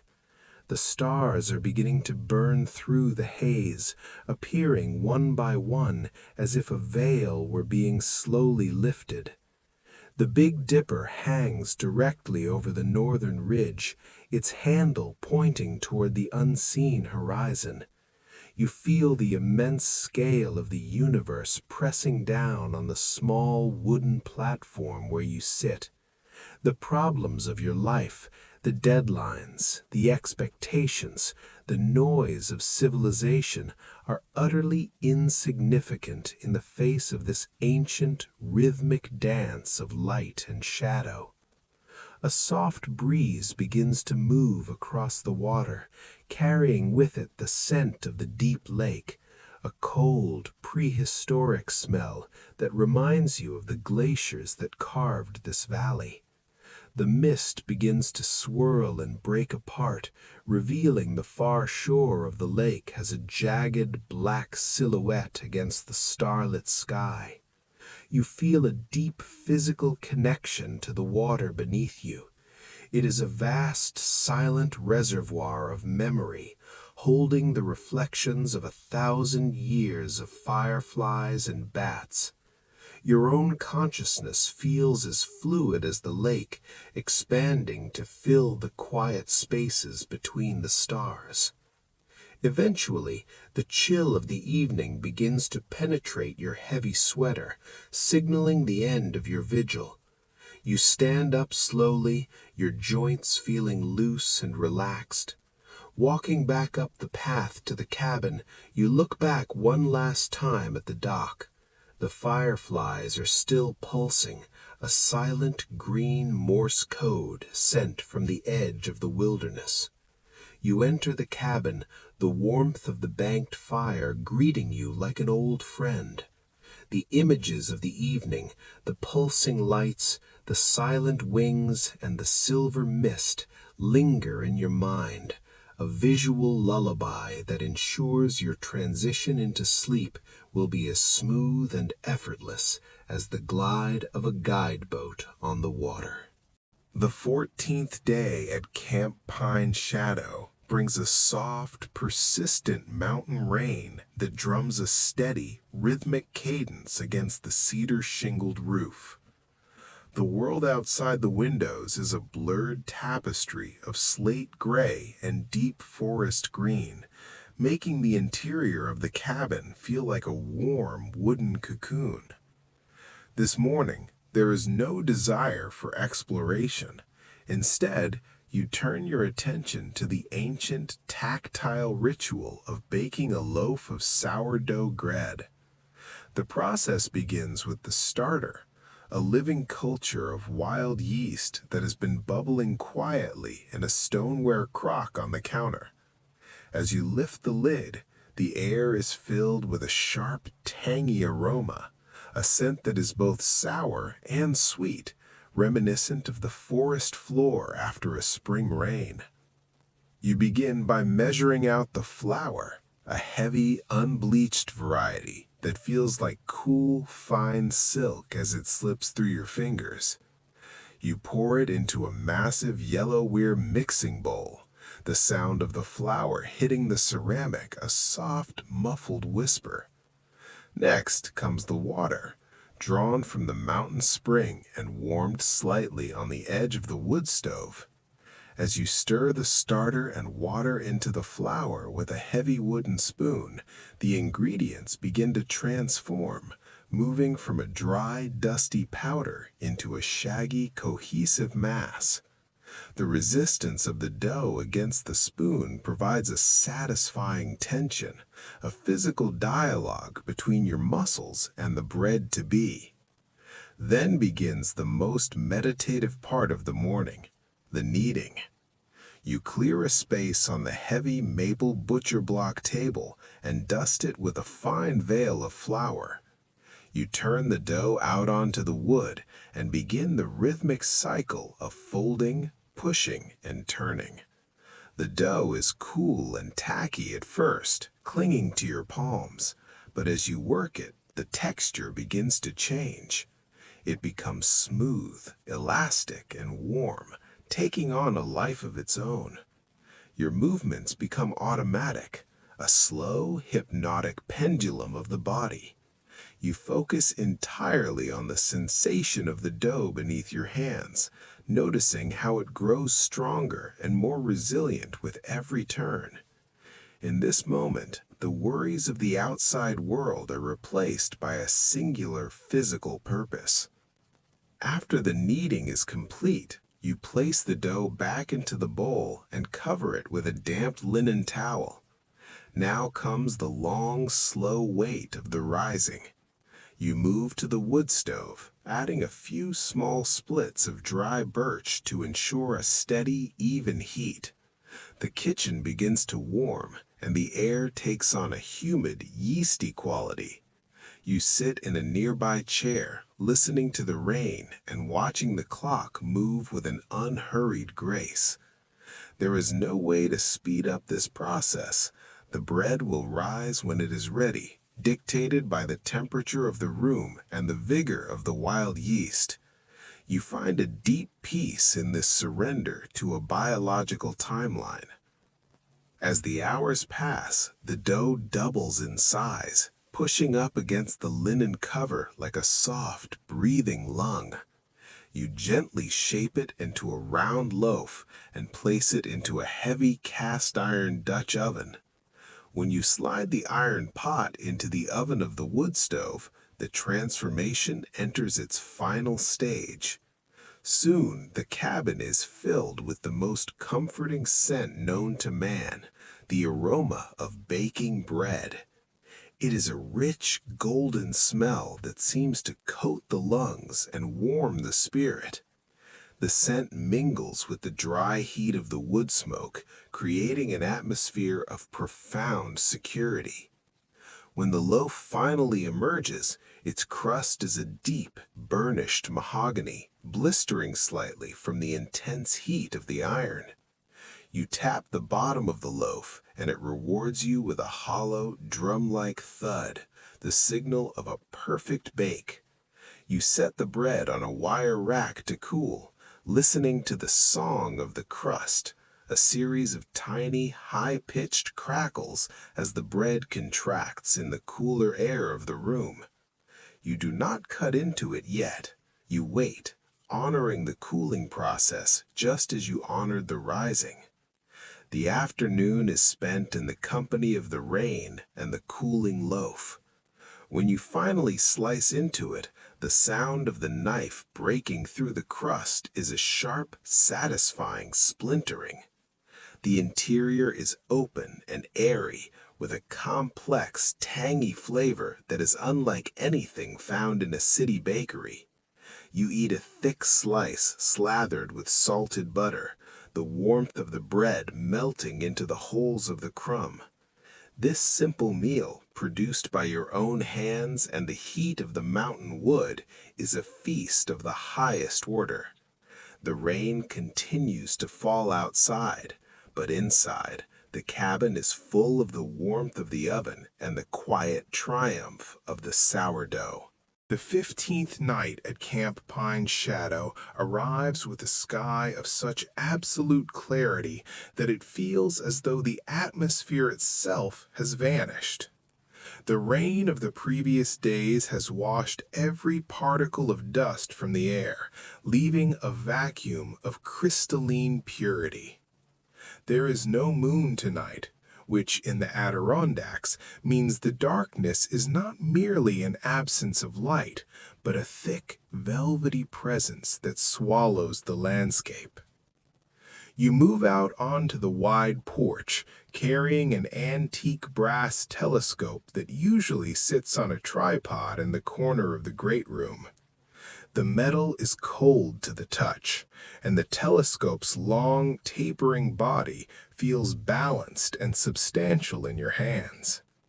You set it up near the railing, where the view of the northern horizon is unobstructed by the silhouettes of the hemlocks.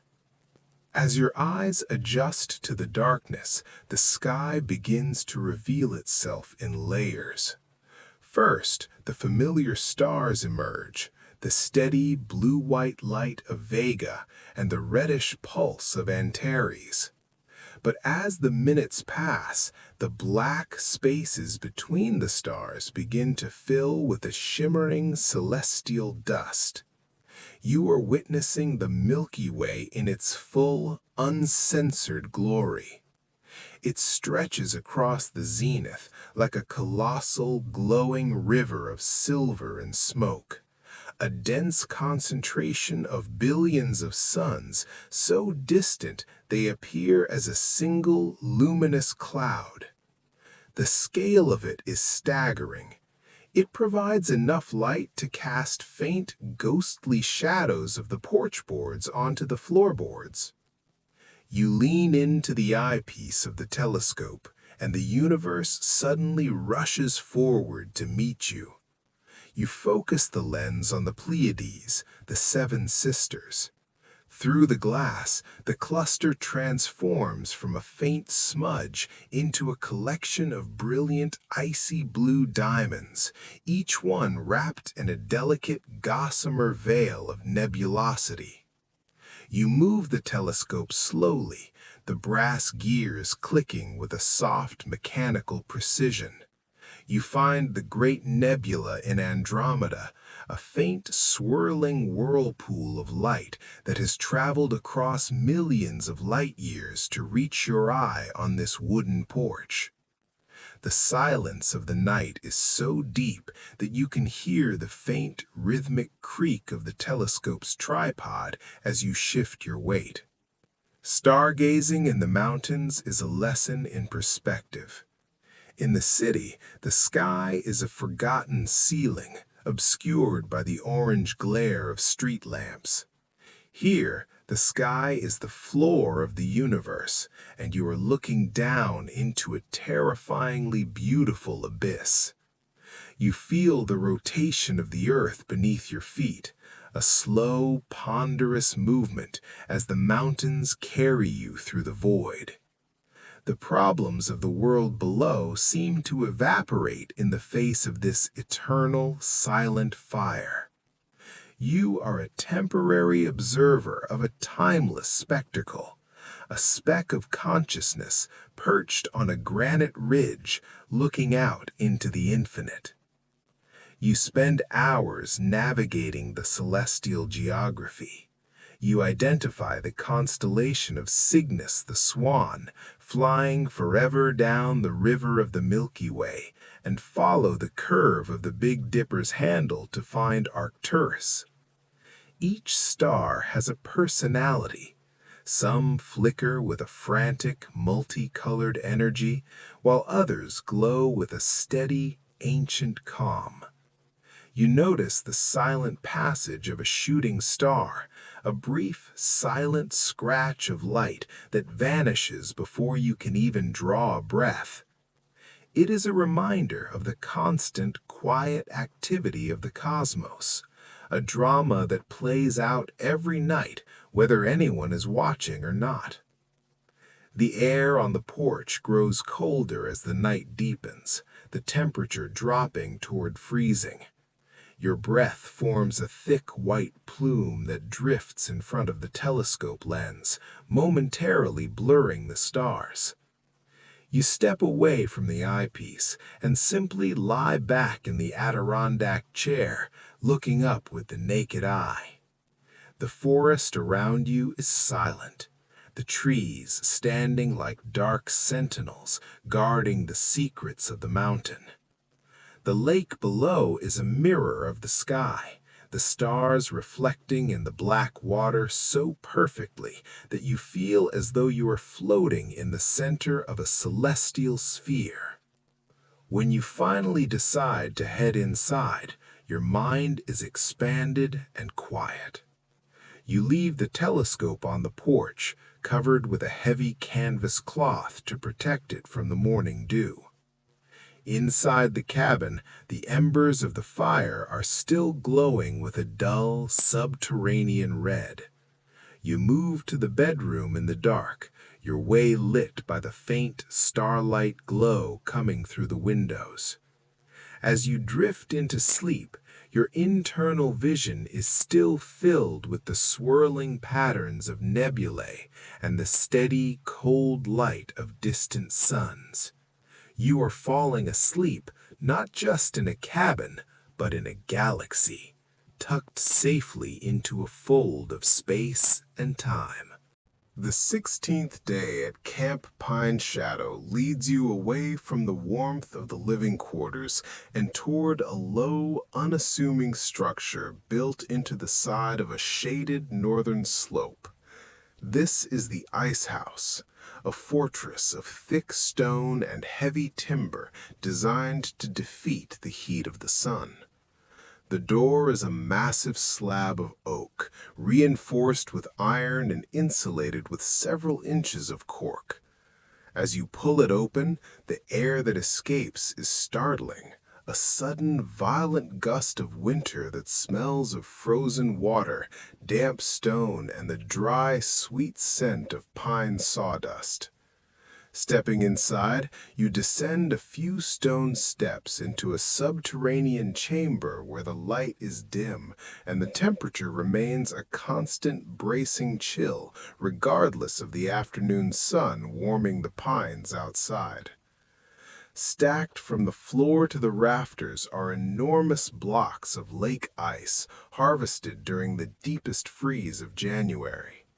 These blocks are nearly 2 feet thick, cut with long-handed saws from the surface of Lake Placid and hauled here by teams of heavy draft horses.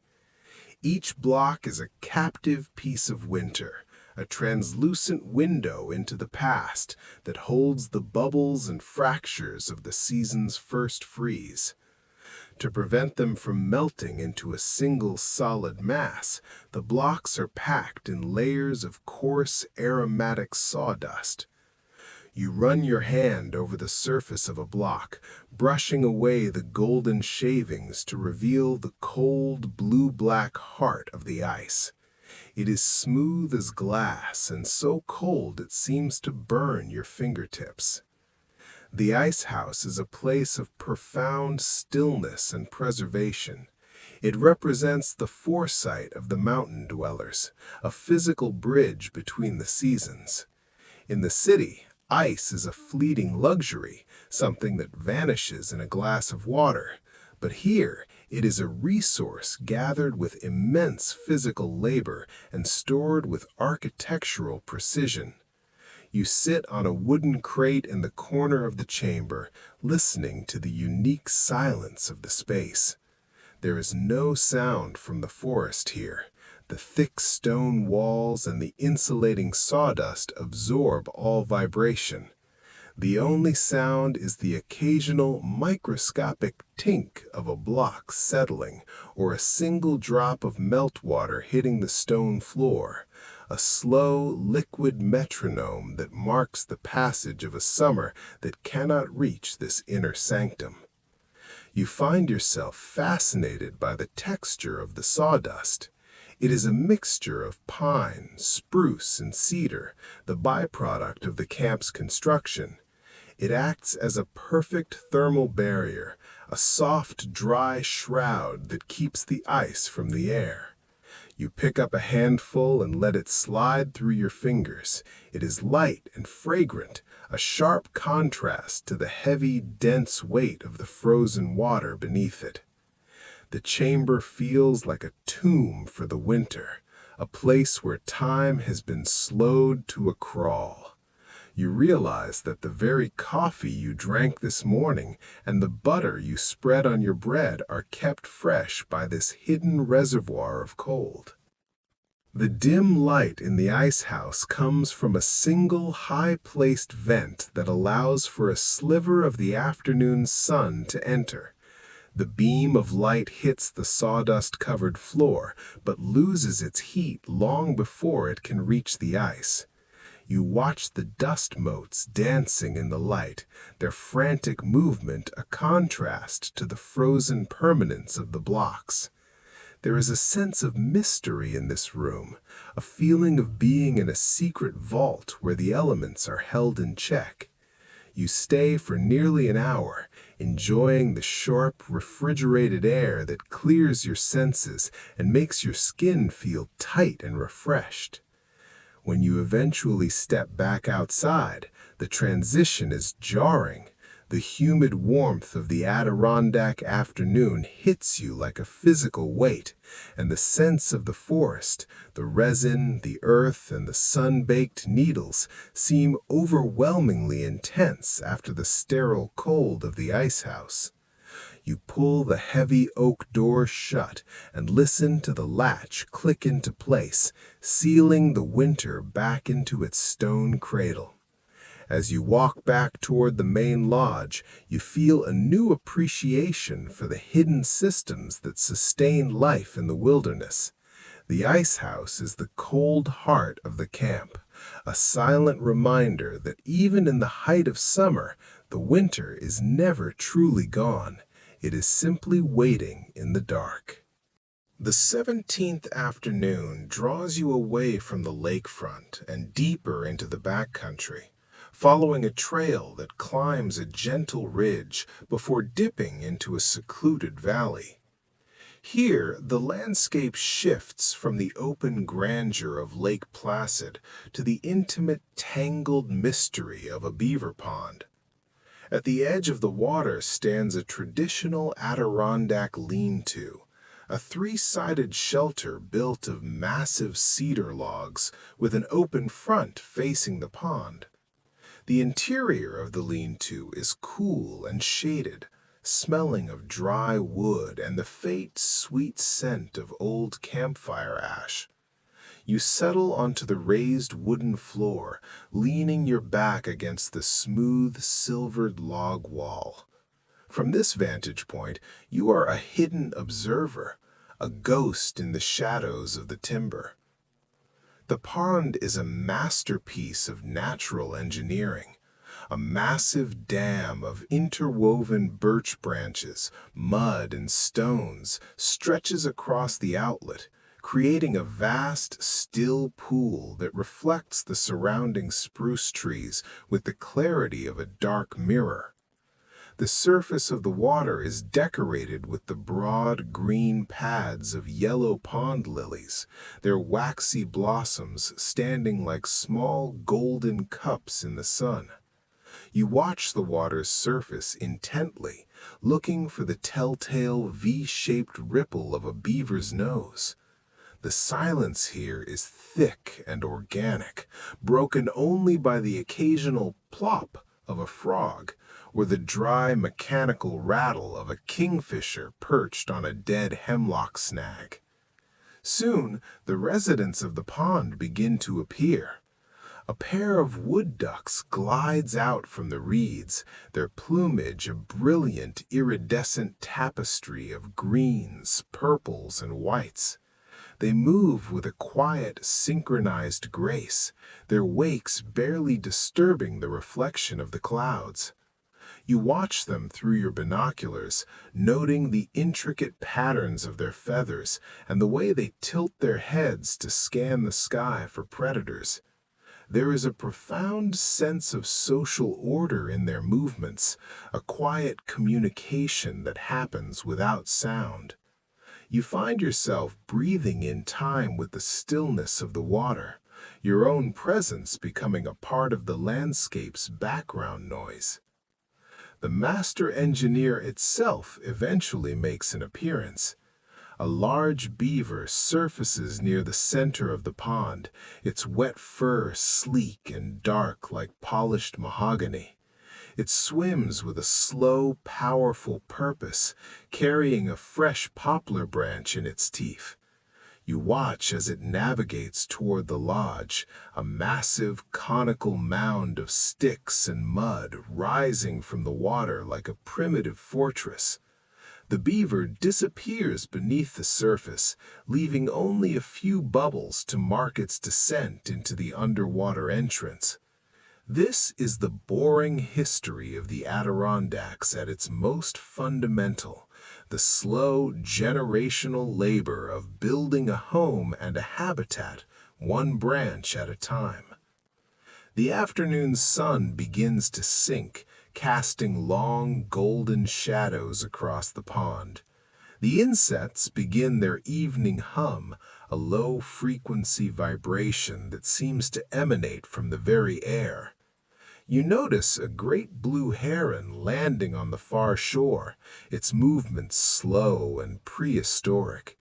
It stands perfectly still on its spindly legs, a gray-blue statue waiting for a lapse in a fish's concentration. The patience of the heron is infectious. You realize you have been sitting in the lean-to for 3 hours without the slightest urge to move. Your mind has reached a state of pond time, where the only events that matter are the ripples on the water and the changing of the light. As the air turns cool and the first bats begin to flicker over the water, you stand up and stretch, feeling the stiffness in your limbs as a pleasant reminder of your long vigil. The walk back to the cabin is illuminated by the fading twilight, the trail a soft, dark ribbon through the trees. You carry with you the image of the beaver's dam and the heron's patience, a reminder that the most significant work in the forest is often the quietest. Back at Camp Pine Shadow, the warmth of the cabin awaits, but a part of your spirit remains in the lean-to, watching the moon rise over the still, dark water of the beaver pond. The 18th morning begins with a gentle, diffused light that filters through the dense canopy, casting a soft glow over the potting shed. This small, weathered building is tucked away behind the main kitchen, its exterior covered in a thick tapestry of climbing ivy and wild hops. The air inside is a rich, evocative mixture of sun-warmed cedar, dry potting soil, and the sharp, clean scent of last year's dried herbs. Large, multi-paned windows run the length of the southern wall, their glass slightly wavy with age, overlooking a small clearing where the forest floor has been carefully turned into a series of raised beds. This is the quietest corner of the camp, a place dedicated to the slow, patient work of cultivation. You spend the early hours of the day sorting through a collection of heirloom seeds stored in small, hand-labeled paper envelopes.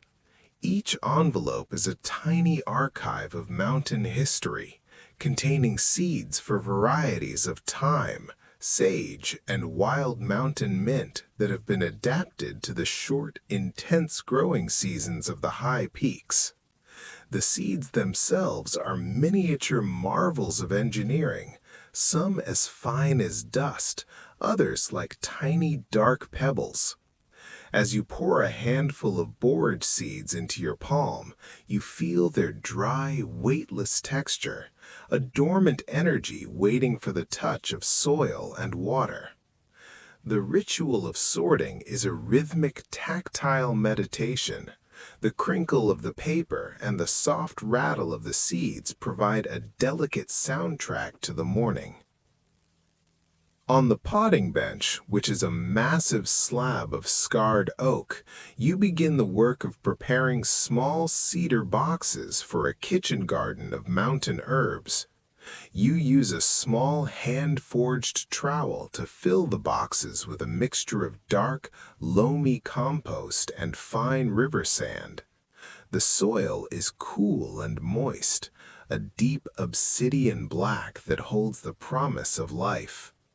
You press the earth down firmly but gently, creating a welcoming bed for the seeds.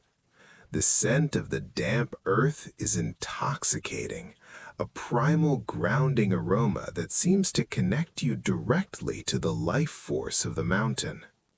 You work with a deliberate lack of haste, ensuring that each box is perfectly prepared, its cedar walls smelling of resin and fresh-cut timber.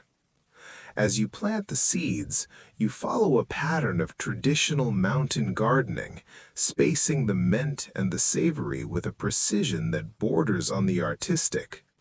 You use a small wooden dibber to create shallow indentations in the soil, dropping the seeds in and covering them with a light veil of earth. There is a profound sense of hope in this act. You are planting for a future you will see unfold day by day. You label each box with a small strip of birch bark, writing the names of the herbs in a steady, careful hand. The shed is warm and still. The only sound is the occasional scratch of a squirrel on the roof, or the distant, muffled chime of a bell from the main lodge. The afternoon sun warms the glass of the shed, creating a greenhouse effect that makes the air feel thick and vital. You take a break from your work to sit on a low stool, watching the way the light illuminates the dust motes and the fine silvery webs of spiders in the corners. You realize that the potting shed is a place of transition, a bridge between the wild, uncurbed forest and the domestic order of the camp. It is here that the mountain is invited to become a part of the kitchen, and where the gardener becomes a student of the soil. You feel a deep, quiet satisfaction in your work, a sense of being useful in a way that is fundamental and ancient. When the last of the herb boxes is planted and watered with a fine, misty spray from a copper watering can, you step back to survey the bench. The rows of cedar boxes look like a miniature forest of their own, their dark soil expectant and still. You carry the boxes out to the porch, where they will catch the morning sun and the evening dew. As you wash the soil from your hands at the outdoor pump, the water is cold and invigorating, carrying away the dust but leaving the memory of the earth. The day has been a study in the small and the significant, a reminder that even in the vastness of the Adirondacks, the most meaningful growth often happens in the palm of a hand. The 19th evening finds you drawn once again to the Great Lodge, specifically to a small, circular chamber known as the music room. This space is tucked into a quiet turret, walled with dark, polished cherry wood that seems to glow from within as the twilight fades. In the center of the room sits an antique polyphone, a Victorian mechanical music box of formidable size, encased in a cabinet of intricately carved walnut. You approach the machine with a sense of reverence, your fingers touching the cool brass crank. There's a heavy mechanical resistance as you wind it, a series of solid internal clicks that speak to the precision of the gears within. You select a large perforated metal disc from a vertical rack. It is a heavy platter of pitted steel, its surface a complex braille of tiny punched holes. You slide the disc onto the central spindle and tighten the butterfly nut. As you release the brake, the machine begins to hum with a low internal vibration. The music that emerges is unlike any modern sound. It is a shower of clear bell-like notes that seem to hang in the air like crystalline droplets. The melody is a slow, haunting waltz, its rhythm slightly imperfect and evocative of a world that moved with a more deliberate grace. The music fills the circular room, vibrating through the wood of the walls and the floorboards, until you feel the sound in your chest as much as you hear it with your ears. You sit in a low, velvet-tufted chair as the disc completes its slow revolution. Outside the curved windows, the Adirondack sky is transitioning from a deep violet to a profound velvety black. The music serves as a bridge between the domestic warmth of the lodge and the immense, indifferent silence of the mountains. In the dim light, the polished wood of the polyphone reflects the first few stars as they appear through the glass. The notes of the waltz seem to dance in time with the flickering of the celestial light. You find yourself lost in the mechanical permanence of the song, a piece of music that has remained unchanged for nearly 40 years, even as the forest outside has grown, decayed, and renewed itself. The polyphone eventually slows, the notes becoming more sparse and resonant as the spring loses its tension. The final chord lingers in the room, a long, shimmering vibration that slowly dissolves into the absolute quiet of the lodge. You remain still, unwilling to break the spell of the silence that follows. The music room is a place of artificial beauty, yet it feels perfectly at home in the wilderness. It is a testament to the human desire to create order and melody in the face of the vast, unscripted roar of the wind. You realize that your time at Camp Pine Shadow is nearing an end, and this mechanical song feels like a poignant farewell to the 19th century. As you stand to leave, the silence of the room feels heavier, more significant than before. You walk back towards your cabin, the starlight illuminating the path with a ghostly silver glow. The air is cold and carries the sharp scent of the first frost of the season.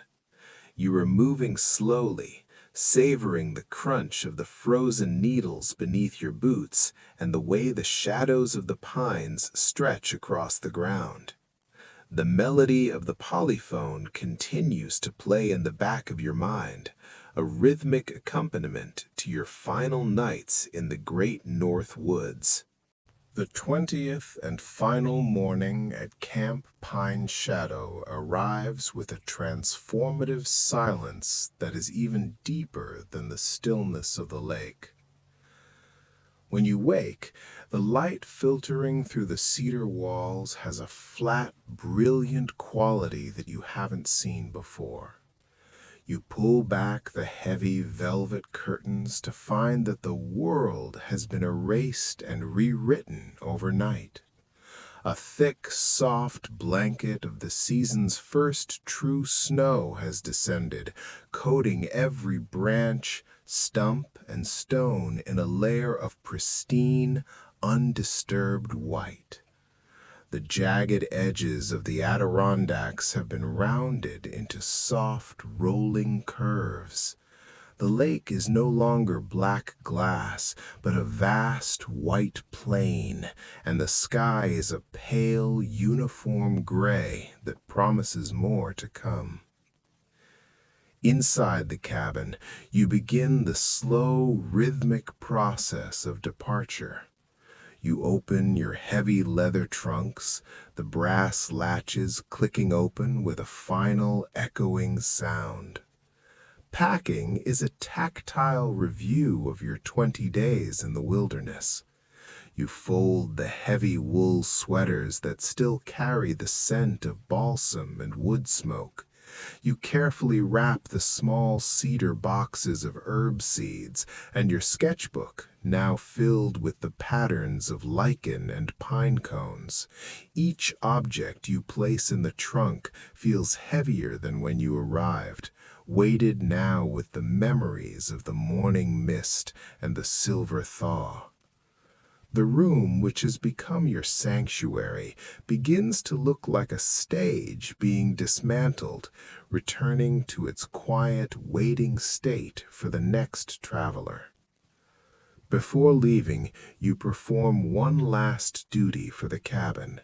You rake the ashes of the morning fire and stack a fresh pile of birch and maple logs in the hearth, ready for the next person who seeks refuge from the cold. You stand in the center of the main hall, taking a final deep breath of the air, a mixture of cold snow and old wood. You realize that you are leaving behind the frantic, nervous version of yourself that arrived 20 days ago. Your movements are now slower, your breathing deeper, and your mind carries the steady, unhurried rhythm of the forest. The mountains have not changed you, but they have allowed you to remember a version of yourself that is as solid and enduring as the granite peaks. The horse-drawn carriage arrives at the edge of the clearing, the horse's breath forming great white plumes in the freezing air. The sound of their bells is muffled by the snow, a soft musical jingle that signals the end of your seclusion. The station master helps you load the trunks into the back, their leather surfaces quickly collecting a fine dusting of snowflakes. As the carriage begins to pull away, you look back at Camp Pine Shadow. The great logs of the lodge look dark and strong against the white landscape, and a single thin ribbon of smoke rises from your cabin's chimney, a final sign of life in the winter woods. The journey back to the railway station is a slow, white-on-white dream. The carriage wheels make a soft, compressing hiss as they roll over the fresh snow. The forest is a study in monochrome, a world of charcoal trunks and silver shadows. You are moving back toward the world of steel tracks, ticking clocks, and the roar of the city, but you carry the Adirondacks within you like a secret. The station platform is cold and quiet, and when the steam engine finally pulls in, its hissing breath and metallic clatter feel like an intrusion from another century. As you settle into the plush seat of the Pullman car, you watch the great north woods begin to recede through the glass. The snow continues to fall, slowly blurring the outlines of the pines until they vanish into the gray horizon. You close your eyes, and for a moment you can still hear the lap of the water against the dock and the haunting, lonely cry of the loon. You are heading back to the now, but the always of the mountains remains behind, silent and unchanged. The journey is over, but the stillness you found at the heart of the woods is a gift you will carry long after the snow has melted. Close your eyes in your vision, just as you close them in your bed. Feel the heaviness of the malachite, the softness of the silk, and the eternity of the stars. The great King Nebuchadnezzar built this for love, and tonight that love is yours to rest in. You are drifting, drifting, past the gates, past the gardens, into the deep, sweet, and unchanging dark of Babylon. The stars are steady, the mountain is still, the heart is at peace. The dream has begun. Sleep, sleep, sleep.